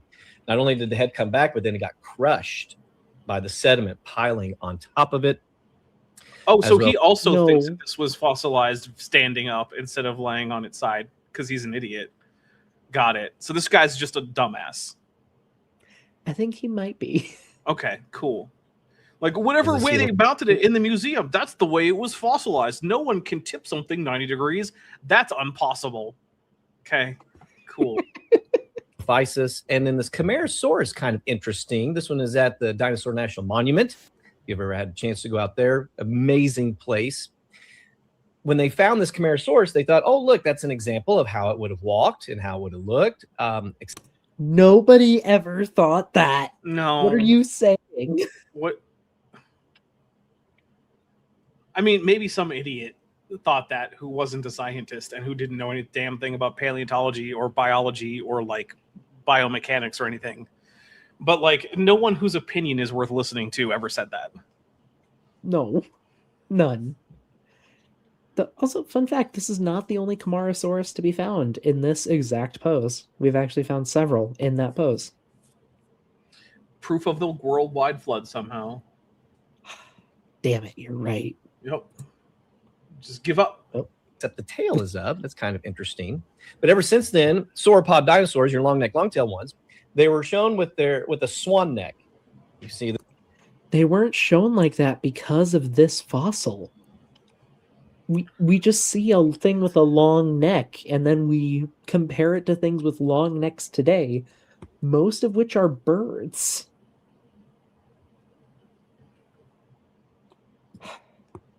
No. This quite frequently, a kind of a swan neck look. They didn't realize this was the death pose at the time. We knew immediately what it was. The understanding today is that they didn't have a swan neck. They would have a straighter neck and still had a great range of motion and be able to... That varies by species, dude. Not only does it vary by species, there has been pushback on the straight-necked sauropods. Because, like, to be frank, like, the kind of swan-necked pose, maybe not fully like a swan, but up at an angle, it's just more energetically efficient. It's almost like there's a reason that birds do it today. Yeah, so, like, there's variation between studies, and especially between species, yeah. Like, titanosaurs are typically shown with much straighter necks than, like, brachiosaurids. There's a lot of variation. Have a large feeding range of just one step, how far they could feed. They could graze on the grass. It's just amazing. But understanding those sauropods like this fed on trees. Like, not only was there not grass around, it would have been hell for them to even reach it. Yeah. Like, not to say they couldn't, like, obviously they could drink, but... Yeah, they had to be able to get their heads below their like, ankles. Yeah, but it wouldn't be a common occurrence for them. Especially with, like, bigger sauropods. This is a moment of death. And what we understand... This is a moment after death. And from this is it was a moment of judgment. Go ahead. No, I was just agreeing. That was it. Oh, judgment. The best explanation. That Camarasaurus had it coming, everybody. that juvenile Camarasaurus had it coming. It was a dick. I knew that guy. It was a moment of judgment. The best explanation for the tremendous fossil record and the things we see in it would be the global flood. There at Dinosaur National Monument, by best over you mean 800 one of the physically impossible explanations, then sure, I guess. Just like the best explanation for how this rum got in my glass is that rum fairies came and delivered it to me by phasing through the walls with a rum bottle.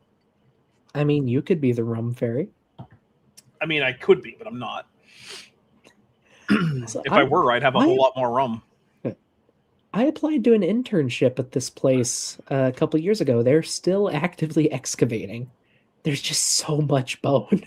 Are they excavating rum? I mean, I'm sure like Nile Red could find a way to make rum out of it. But are they making rum out of it? Not actively. Well then, I have to say that in the immortal words of one of my favorite actors, or sorry, immortal word, I suppose, which is, of course, me quoting Christopher Lloyd speaking Klingon, because Christopher Lloyd is the first person to ever speak Klingon. Oh. Unless you count Mark Leonard, who spoke gibberish that wasn't Klingon until after Christopher Lloyd was done with it. Also, someone in chat is saying, "Fu in particular sauropod." Yeah. I guess to the Camarasaurus. Yeah, that guy. And, was a and jerk. no, this is FU in particular. Oh, God. Yeah. God, it would have been terrifying to be a sauropod in a lightning storm if they had the brain power to realize they were in danger. I mean, they saw bright flashes and loud noises. They were probably scared. If it scares dogs, it probably it scares a lot of animals. Is basically what I'm gonna go for. Yeah. Sites throughout 210,000 acres there, and since 1909, they've excavated over 350 tons of fossils, and just in They found new bones while digging up a new parking lot last year. Yeah, I mean the place is just lousy with bones. Oh yeah. This one two-story place where you can go and look at it that they've enclosed to preserve it. There are over 2,000 bones visible. Just And Matt the Navigator says, so that's what happened to all the sauropod skulls. Correct. Yes, they all got lightning out of existence. They messed with Thor too much.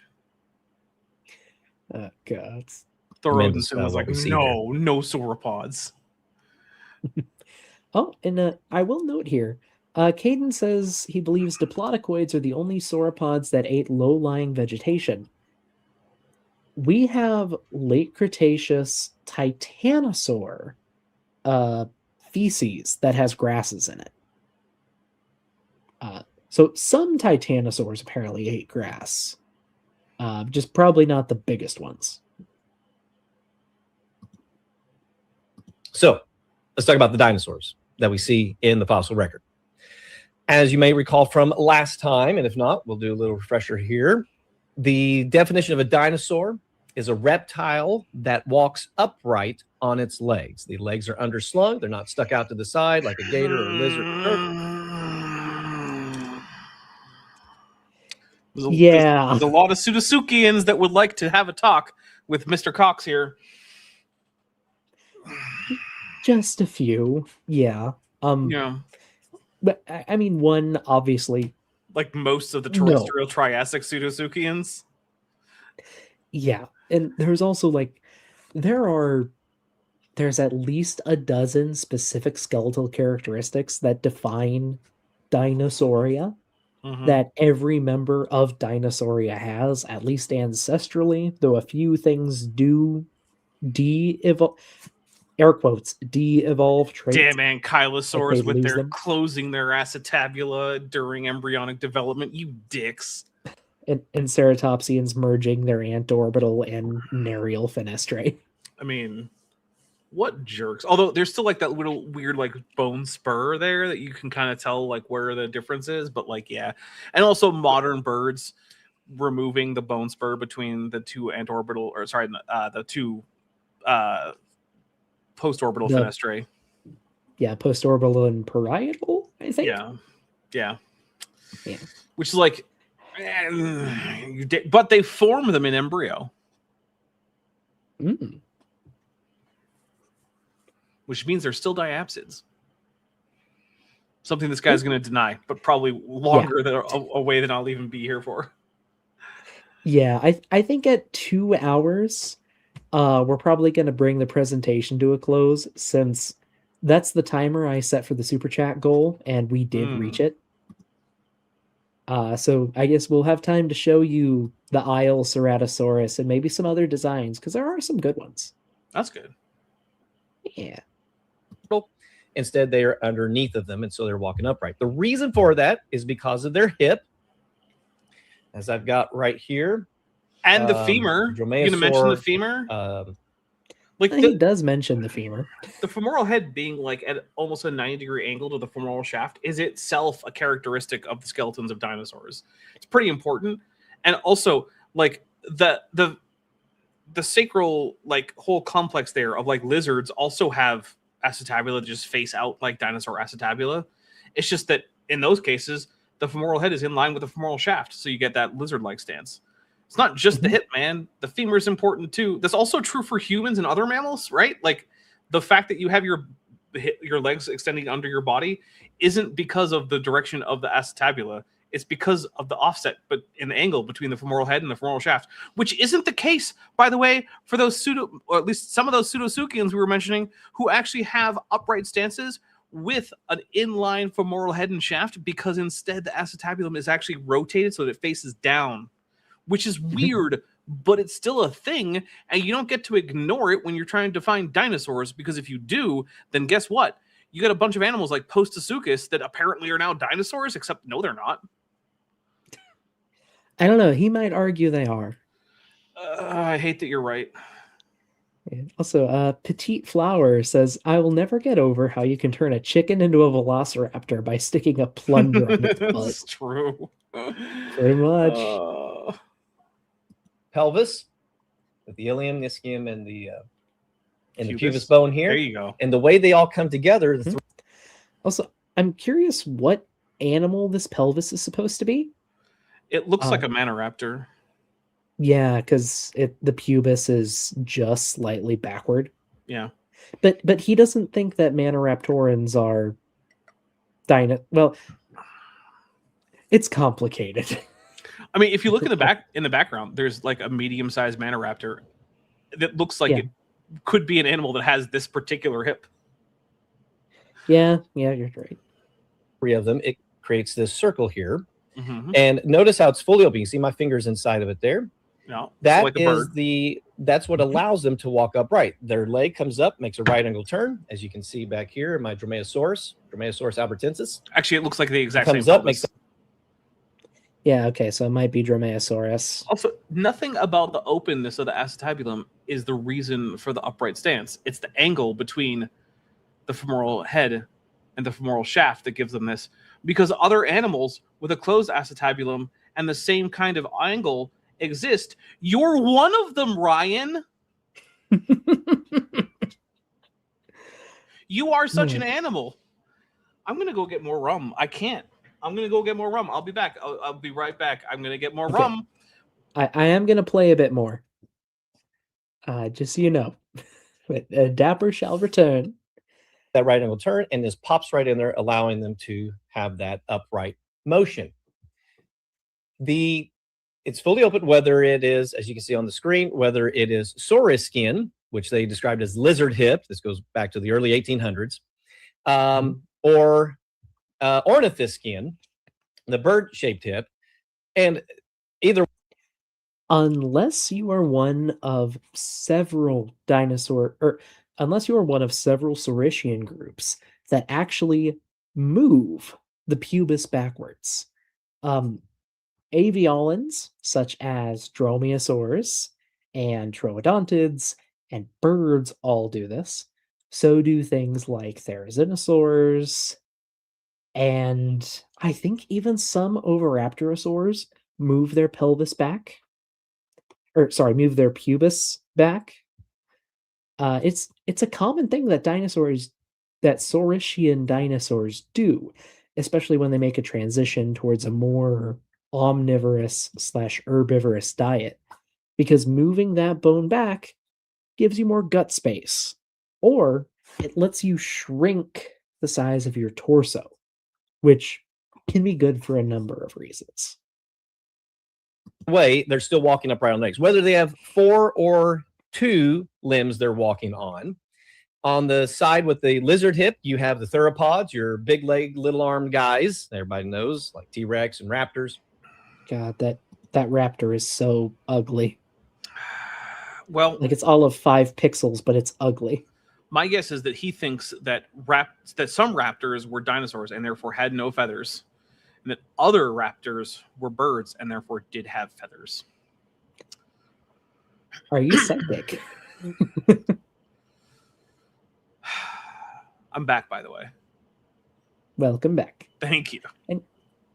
And yeah, it just depends on the Dromaeosaurid specifically that he's talking about. They're as consistent with this as they are with which hominin is a human and which one is just an ape, which is to say they all disagree. And sometimes the same creationists will go back and forth with the same taxon. Well, Dapper, humans can't be apes because apes don't have whites to their eyes. I also heard that apes have 2 bones in their lower arm, whereas humans only have 1, giving apes greater flexibility with their arms. That was a raw Matt, Matt right? special. Yeah, that was a raw Matt. Yep. Doesn't even know how many bones are in his own damn arms. Or the arms of like every other tetrapod. It's not just the humans. Like, geez, man, it's every single fucking tetrapod. I'm sorry, I said the F-bomb. My bad. You're fine. I'm crashing a little bit here. I don't know if you can tell. Why did you torture me like this? You agreed to join me. Yes. Don't throw this on me. Also, Matt the Navigator for $2. Therizinosaurus, small armed.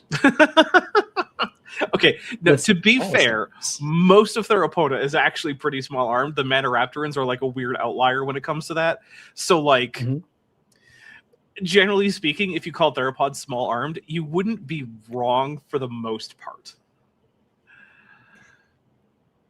I mean, the thing is, like, the small armed is only true for the really big ones, generally speaking. Like, otherwise, like, tell it to Mononicus. I said generally. Well, I did too. Okay, fine. Mononicus is adorable, by the way, and I want one. My introduction to Mononicus was Chased by Dinosaurs, the Nigel Marven special. I don't even know if I've watched that one.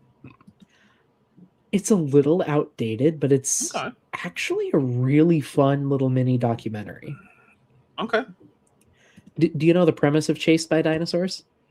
I mean, I assume that Nigel goes around in a like time travel scenario, encountering various dinosaur fauna and having interactions, while he also provides voiceover about scientific facts about them, and also some reconstructive like behaviors and whatnot.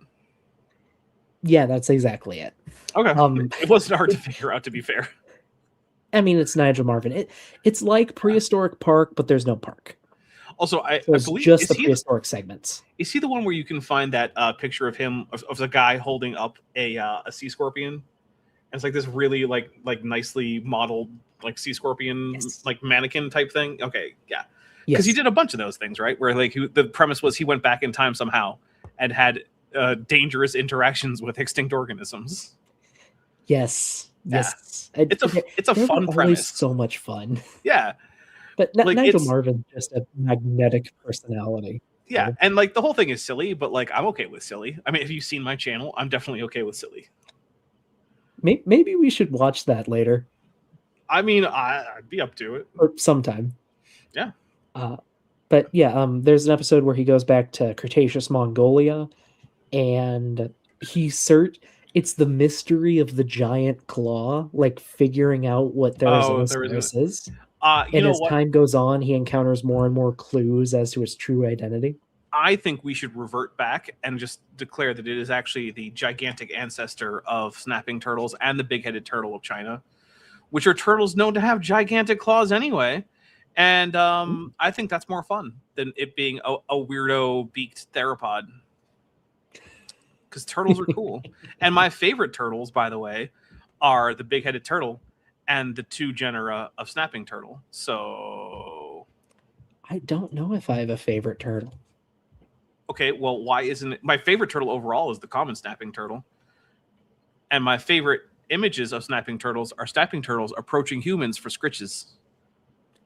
I mean, am I allowed to pick a tortoise? Yeah. Tortoises are just terrestrial turtles. I think Galapagos tortoises are pretty cool. Oh, that's so many species in that group. I know. Saddleback tortoises? Like, what are we talking about here? I don't know the species off the top of my head. Oh my! But I just think they're cool. All right. Well, the real answer for what turtle is best is Calidra serpentina, the common snapping turtle and native to North America. So, clearly, I've thought about this as well. Shut up. And then on the Ornithiscus side, you have your Thyrophora. That means armored or plated dinosaurs. Your Ornithopoda, the duck-billed ones, the Pachycephalosauria, and whoa, wait. Where'd Hypsilophodonts go? Well, I mean, I'm not surprised he didn't include those. That is the Parasaurolophus from Jurassic Park Operation Genesis. What Nice. hole of the internet did he pull that out of? He probably just searched He might have actually just searched like duck-billed dinosaur given this guy. But also, I like how we have Thyreophora and Ornithopoda as groups, but we're going to separate out Pachycephalosauria and like Ceratopsia instead of just giving Marginocephalia. Yeah. Also, if you're going to give Ornithopoda and Pachycephalosauria, you could just also go with like, I don't know, Neornithischia. What are the choices here? I think he's matter. separating them into different kinds. So you have your Thyreophorine kind. That's a kind. Kind. Oh, okay. That's a really big kind. Very big kind. And the Ceratopian ones, so like Triceratops. And that is... Heterodontosaurus. Where'd they go? Oh, they don't like those. Oh. In that one of the AIG, the dinosaurs videos, they go after Heterodontosaurus, and it's not fair. It's what just do you mean they go after? What does that even mean? Like they just say it didn't exist? Like they say the reconstruction is all based on evolutionary assumptions, and there's no way it could have looked like that or behaved like that or had cheeks. What do you mean? It's just a flap of tissue between the top and the bottom jaw. There's so many animals that if they didn't have that, the food would have fallen out. Like, I'm sorry, do you think that your ornithopods and your marginocephalians were chewing food, which they did do, without flaps of tissue to keep the food in? What? How? It is, you know, if you and I go over that video together sometime, you'll see. It is a whole thing. You know what the best way to keep your food in and to eat your food is for it to just fall out. In fact, next time you're eating, what I would like you to do is to actually shove food into your mouth, but have your mouth hang down vertically so that your mouth is facing down over your plate. And don't close your lips or anything. Just kind of with your lips curled back and just see how it works. Just put on one of those like dentist lip. Yeah, exactly. Things. Yeah, I'm sure it'll be fine. Like, did they have muscular cheeks like mammals? Obviously not. But did they have a flap of tissue covering their teeth so that the plant matter didn't just fall out? Yeah, probably. Probably. These guys hurt my brain. Also, their Pachyrhinosaurus construction has cheeks, and so... Yeah, that's not present in the fossil. What are you doing there? Yeah, I love that it's not present in the fossil. You know what else isn't present in most fossils? Skin. You think for that reason we should just reconstruct these guys without skin? Eyeballs also not present. Should we just construct them without eyeballs? Tongues. Should we just not have tongues? Like, at a certain point, you got to be like, yeah, no, it probably had this thing because otherwise it would not have been functional as an organism. But since when can creationists be consistent? Yeah, that's a good point. And Pentaceratops and all those. Again, they have the circle in there. And what also is interesting is there may be other creatures that have that hole, that fully open, or that have that at the acetabulum, but with the dinosaurs, it's fully open. Like birds? It's not partially open. It's not cupped. It's fully open. Like it's kind of like a ring. Okay, yeah. So it's like a ring, and some may argue, like with some of the birds, as you mentioned, they say, oh, but some birds have ones like that as well. You know. Well, theirs I've never like encountered this. It's like a it's a deep ring. Oh my goodness. Holy crap, he's cracked the code. It's how thick the acetabular ring is. Oh my. That's the difference between a bird and a dinosaur. You stick in a dinosaur hip and suddenly you get a bird, I guess. Jeez, this is the dumbest shit. Yeah. Guys, it's not like a little mini hula hoop. It's like a cup that I cut out the bottom of. It's totally different, you guys. I mean, ignore the fact that they're both basically ring-shaped and that both of them are open at the back, which is the thing that I said was important. Like, jeez. Yeah, no two animals within a specific group are able to have slight differences in their anatomy. Dinosaurs, they have to be the same in every aspect. The non-avian dinosaurs has differences in this. And also, I want to point out, he put up an ankylosaur up. In fact, I think that's Ankylosaurus. Guess who doesn't have an open acetabulum? I think that's Euoplocephalus. It's usually shown with the big okay. spikes on its back. I have it up as a tiny little thing. I can barely tell that it even has a tail club. So like, I'm going to say that saying that it's an ankylosaur instead of a nodosaur is a plus on my part. Closed acetabulum. Good. Closed acetabulum. More closed than any bird. Way more closed. So what are we doing here? What are we doing? Not being consistent. No. The Creationist special. If they have that, and if it's not fully cupped, it's more like a tunnel. You see the difference here. No, I don't really. There's quite a bit of difference. You're making an not to arbitrary mention, distinction. there's another special part about this. Yeah. Oh, okay. And that is this shelf right here. It's called the supraacetabular shelf, where all the weight is on their hips, okay? So that's what allows them to walk upright. If they're four-legged, even their rear legs, technically there's no such thing as four-legged. Their rear limbs are legs, and the front are actually arms. Sure, whatever. They even have this. The ankylosaurs or ankylosaurs, I've heard it both ways. Great. They don't have the full circle, but they have that shelf, and they're reptilian, and they're also diapsids. Birds, though. So do birds. What is happening? Birds also have all of these things, and he hasn't even picked up a cup or some other kind of random household object to tell me what the difference is when it comes to like the. Sorry, Dapper. Do you mean like a two? Rest in peace. Thank you, Matt Navigator. Not a murder-suicide death on his part, so thank goodness for that. Now, apparently I was one of, if not his last debates. Oh, wow. Yeah. Look, McQueen overall, was an okay dude overall, I think. Yeah. Overall, it was a pleasant enough debate. Yeah. Until the end, when Raw Matt made a domestic violence joke. I've never heard McQueen make a domestic violence joke, so I'm going to say that was a Raw Matt thing, but he likes to make violent jokes. Yeah. That's like one of his things. It's weird and gross, and I have mentioned several times that Donnie Badinsky would be better off just cutting off Raw Matt. He is dragging Donnie down because Donnie is not as stupid as Raw Matt.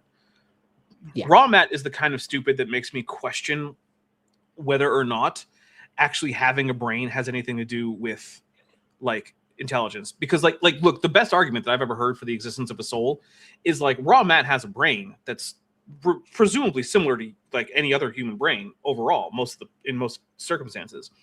But he is so fundamentally stupid that maybe it just is that he has some kind of special soul that's like the soul of stupidity. And there's your evidence for the existence of a non-material component to the human mind. Because I don't think anything could explain that being that stupid within a materialist paradigm. Like, I don't even know what it would be. He's an enigma, to be sure.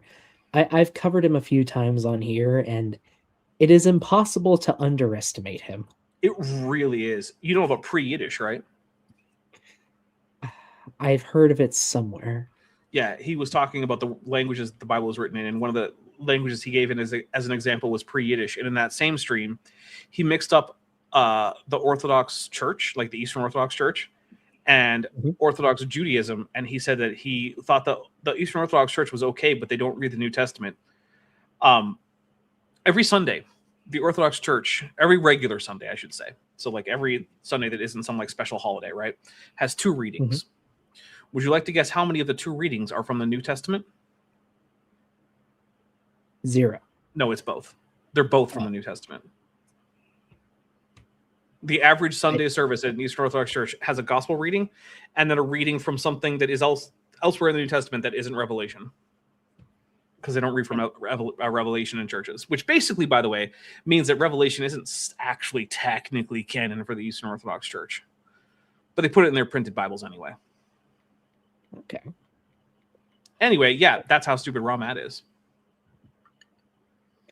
I will say real quick, we have Austin Sims in the chat, who's asking if I ever do open panels over here. I do. Typically, if I don't have a co-host, I'll open up the room to people. But if you want to set something up specifically, my email is on my channel. I believe he debated Donnie recently with Oh, nice. Ramette, which fun. I don't blame that, or I don't wish that on my worst enemy. So I'm glad just you happy survived. that my most recent video about Raw Matt basically has about as many views as like the last 20 or so live streams that he did put together, roughly. So I'm just happy about that, and it all came about because he chickened out of debating me.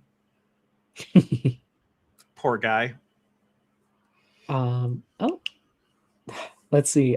Sydney Raptor is correcting Matt the Navigator, saying you. I guess in response to tube, we have you. Well, that is where we are. I suppose. And then let's see. We are caught up on super chats, and we have hit the 2-hour mark.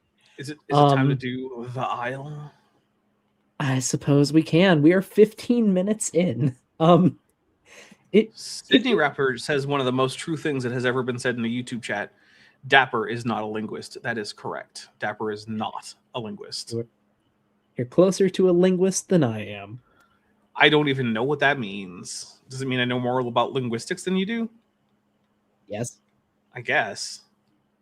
Also, I'm just going to go ahead and save the time we are at right now in case you want to join me for next week. I'll probably be continuing next week, but you're welcome to join if you wish. You should hit me up because the answer to that question is it depends on how I'm feeling next week. I mean, that's fair. That's fair. I'll go ahead and boot up the aisle. All right. There it I'll is. stick around for a little while. I still have some more beverage here. All right. I am going to have to change the settings to make it go in a window rather than full screen. So just give me a second. Got to start up Steam too. Let's see. I am a language enthusiast, as Petite Flower notes. I am, yeah. So like I like learning about languages. I think grammar is interesting, not in the prescriptive. Real quick, could I ask you to entertain the chat for like a minute while I run and use the bathroom? That's kind of what I was already going for while you were working I'll be right on back. setting stuff up. Yeah. So since we're talking about some language stuff, yeah, I find this stuff interesting. Not in the sense of like trying to tell people what the proper way to talk is, but in the sense of like, how does it actually work, right?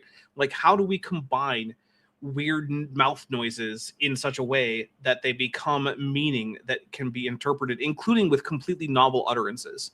How is it I can make a series of mouth noises that no one else has ever made in the history of the world, and you can understand it? Lieutenant Math Navigator for $2 says linguistomorph. I'm not even sure what that is, but it might be me. So yeah, it's really interesting, right? Because if you think about it on its own, like the fact that I'm just like, able to flap vocal organs at you and vibrate them in various ways, it's not obvious that I should be therefore able to communicate complex, like semantic information to you. Like, why would that be the case? And yet it is. And it is the case for virtually all humans, and the only exceptions really are either humans who never acquired language as a result of, well, generally tragic circumstances, or like deaf people, but deaf people still pick up the same kind of content of information from sign languages. So like, how do I watch Language Jones? I sure do. Love Language Jones. Great stuff. I am in fact a fan. I'm pretty sure I keep up with pretty much all of his uploads. There might be one or two that I miss here and there, but yeah, no, I'm a big fan of Language Jones. I also very much appreciate his constant. Oh, welcome back. I very much appreciate Language Jones' consistent stance on promoting the legitimacy and the linguistic sophistication of African American vernacular English, because as a person who is myself acutely aware of how many cool things go on grammatically and in terms of vocabulary and productivity in African American vernacular English, it is nice to know that there is a professional linguist who is also on that same train as me. So there you go. Okay.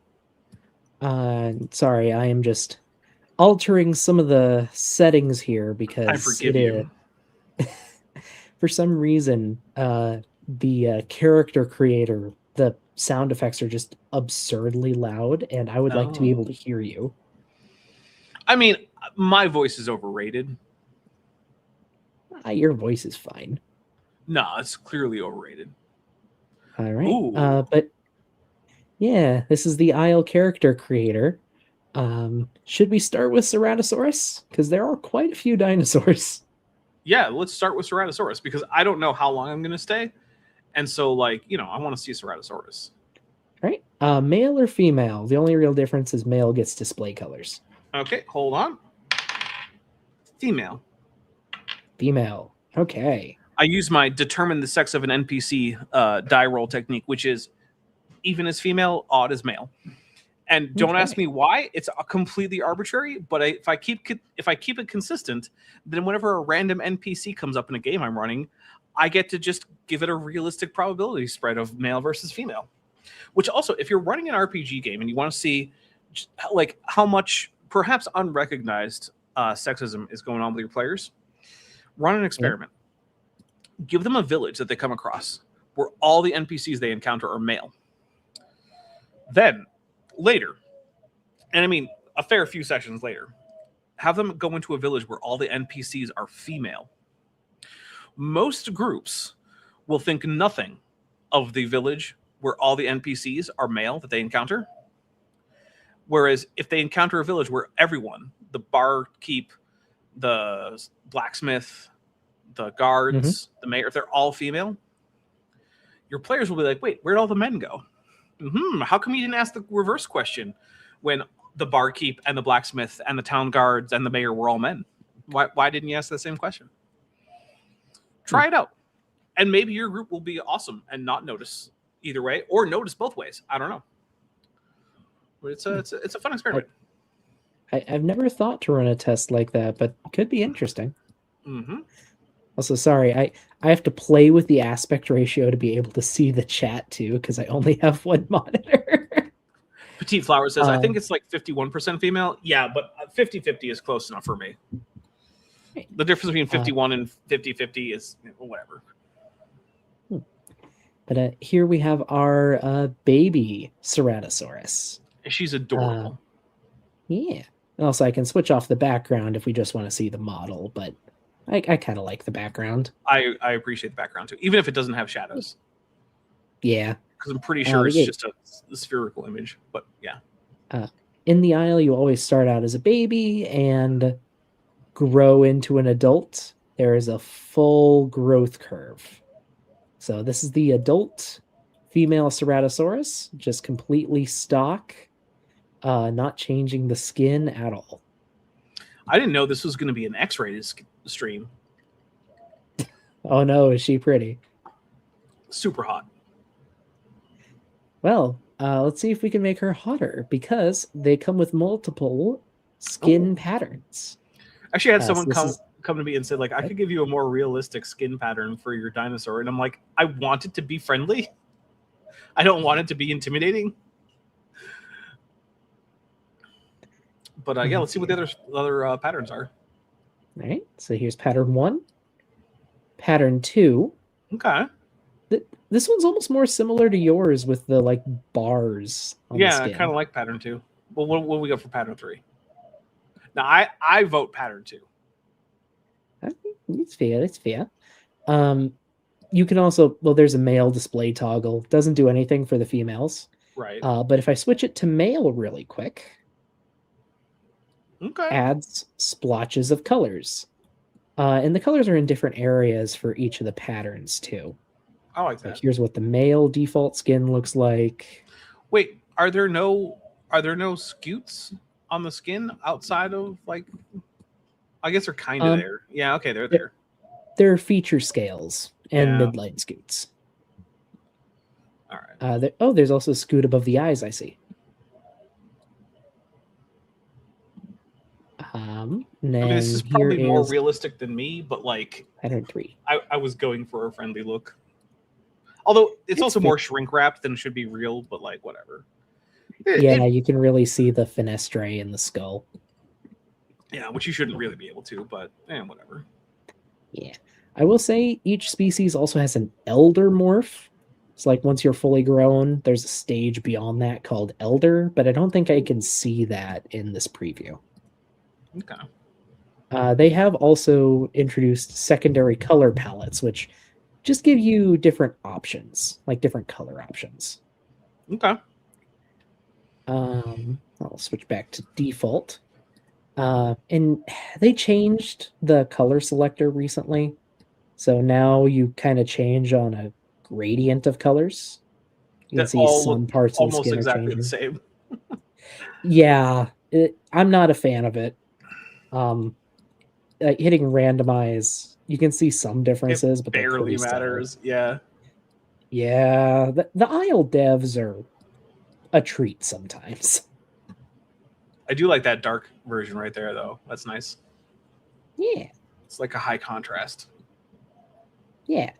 And I mentioned it to you before we started the stream, I think, when we were coming up with ideas for a super chat goal, but Ceratosaurus in this game is a like mid-level scavenger.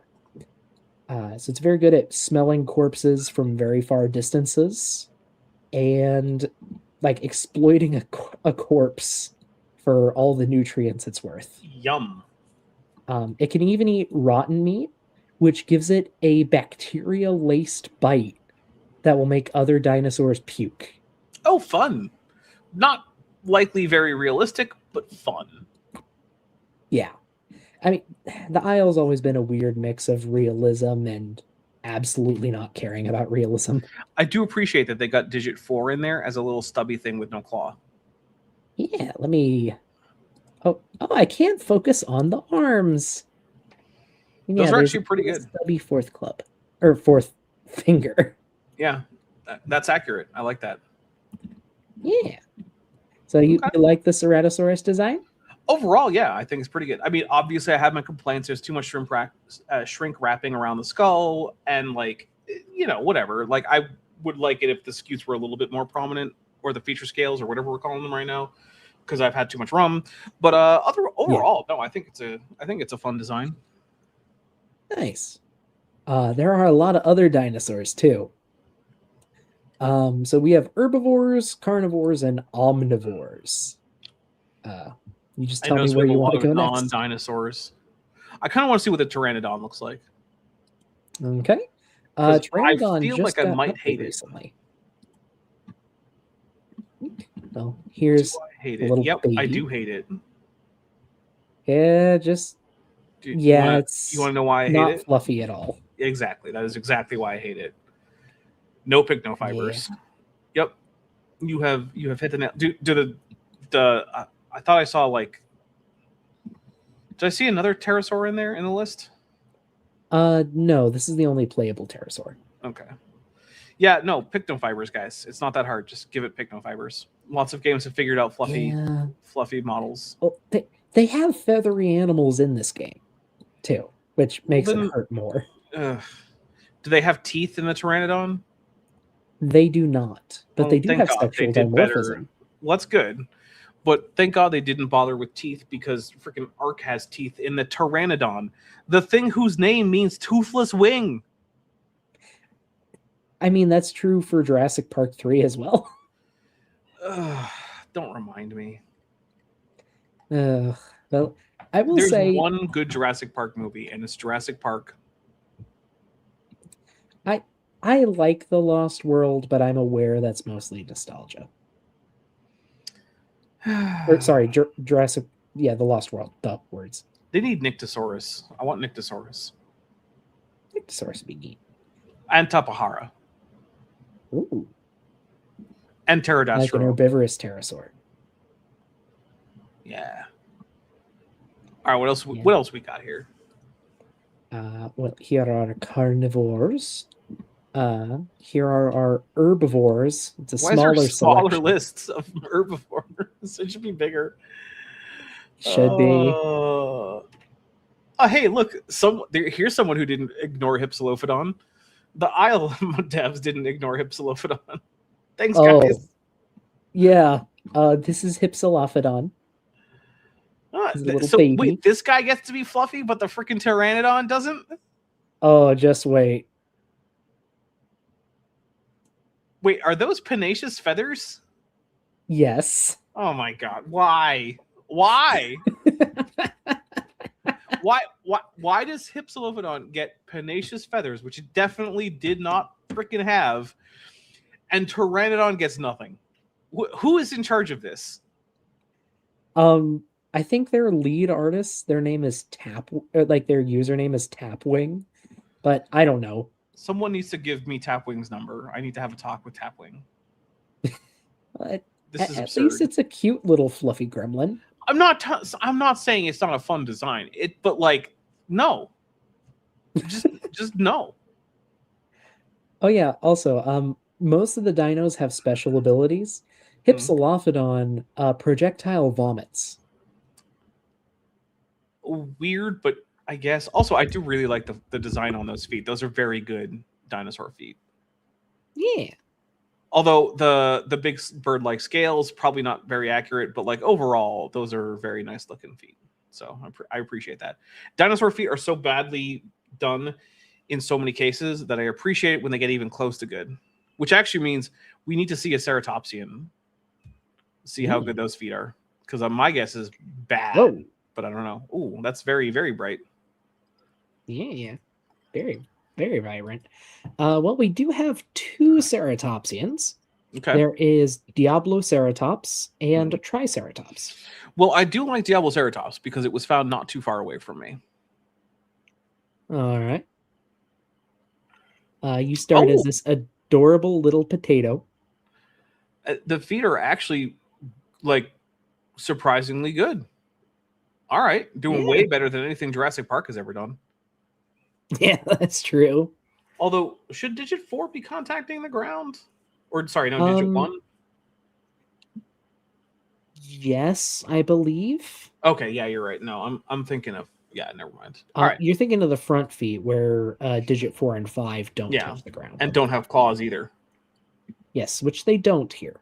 Good. I appreciate that. And then as it grows, it grows substantially from a little potato to a big potato. Nice. Oh, and it's even got the sort of slightly splayed forelimbs. Okay. Yeah. Because Neoceratopsians are not far removed from bipedal ancestors, like at all. No, they're not. Okay. And yeah, Diablo gets some pretty good skins, even with this new skin system. Yeah, no, this is I am impressed by Diabloceratops. Yeah. Is Triceratops that good? I think the head's too small. Oh, yeah, looking at that outline, it does seem to be. So this is baby. We got the feet going pretty well. Adult. Yeah, that is a small face. That's weird. Yeah. I don't understand why the head is small for Triceratops. Also, why is our adult Triceratops retaining prominent occipital horns? Yeah, why does it have one in the middle? I don't think it should have. There's that too. They shouldn't have any, really. Yeah. Because if you look at an adult Triceratops, it has pretty smooth margins on that crest. Yeah, a very smooth margin on the cephalia. Yeah. Wait, they get less prominent as you get young? They should be more prominent when you're young.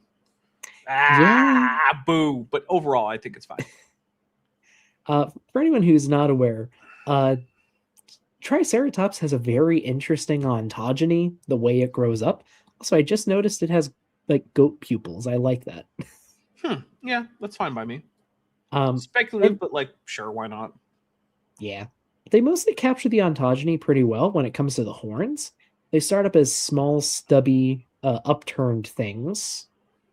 They lengthen and then recurve as it grows. That is surprisingly well done. Okay, but what do they do with the various horns of Pachycephalosaurus? Because that's also a really weird ontogeny. We can get to that in a second. Okay. I will say, or I was just going to say to people, these spikes on the edge of the frill, in mature Triceratops, they flatten into the rest of the frill. Yeah. So it should have a smooth outline back there. And also the head should just be bigger. Significantly bigger. Yeah, Triceratops has a disproportionately massive head. Yeah. Speaking of, they're mashing species here. Like, this is a weird mashup of T. hortus and T. prorsus, and I can tell that because of the nose horn. Maybe it's supposed to be from like the transition period between the two. Could be, but I still feel it's too narrow. Maybe. Also, Caden Blinker says, I'm planning on being the DM of a D&D campaign set in Western North America during the Maastrichtian. Okay, that sounds interesting. I want to know more. Yeah, it could be fun.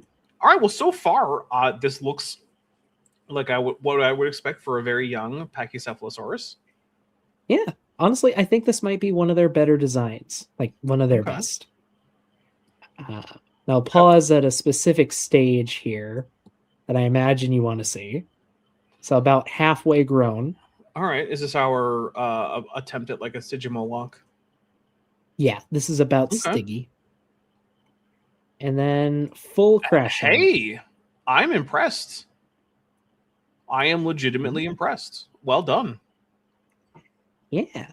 Unfortunately, their new skin system kind of messed up some of my favorite skins. Well, yeah, I can't do it with this pattern on it anymore. I used to have a really sick looking black and white Packy. By the way, that word is in fact a racial slur in some parts of the English-speaking world. So, I would suggest just saying Pachycephalosaurus. I used to have a pretty good Pachycephalosaurus skin. There you go. Sorry, I am friends with with someone who researches these things, so I'm used to just saying, it constantly. Babaton says, what's the objective here? Well, in the character creation screen, it's just to create a character. But this is a sort of open world survival, not crafting game where the other organisms are other players and you just go around doing animal stuff. Usually killing people. Or avoiding being killed if you're like a herbivore or whatnot. Yeah. We could go into like another creature, or we could spawn in on a server if you want to see. I mean, I say go ahead and spawn in. All right. Does Dilophosaurus have a crest? It does not have a frill.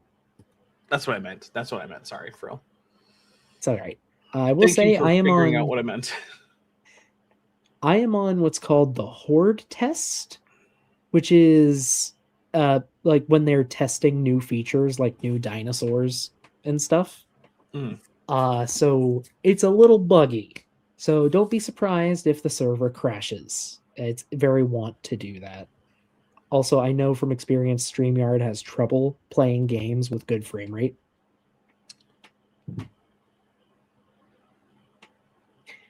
Let's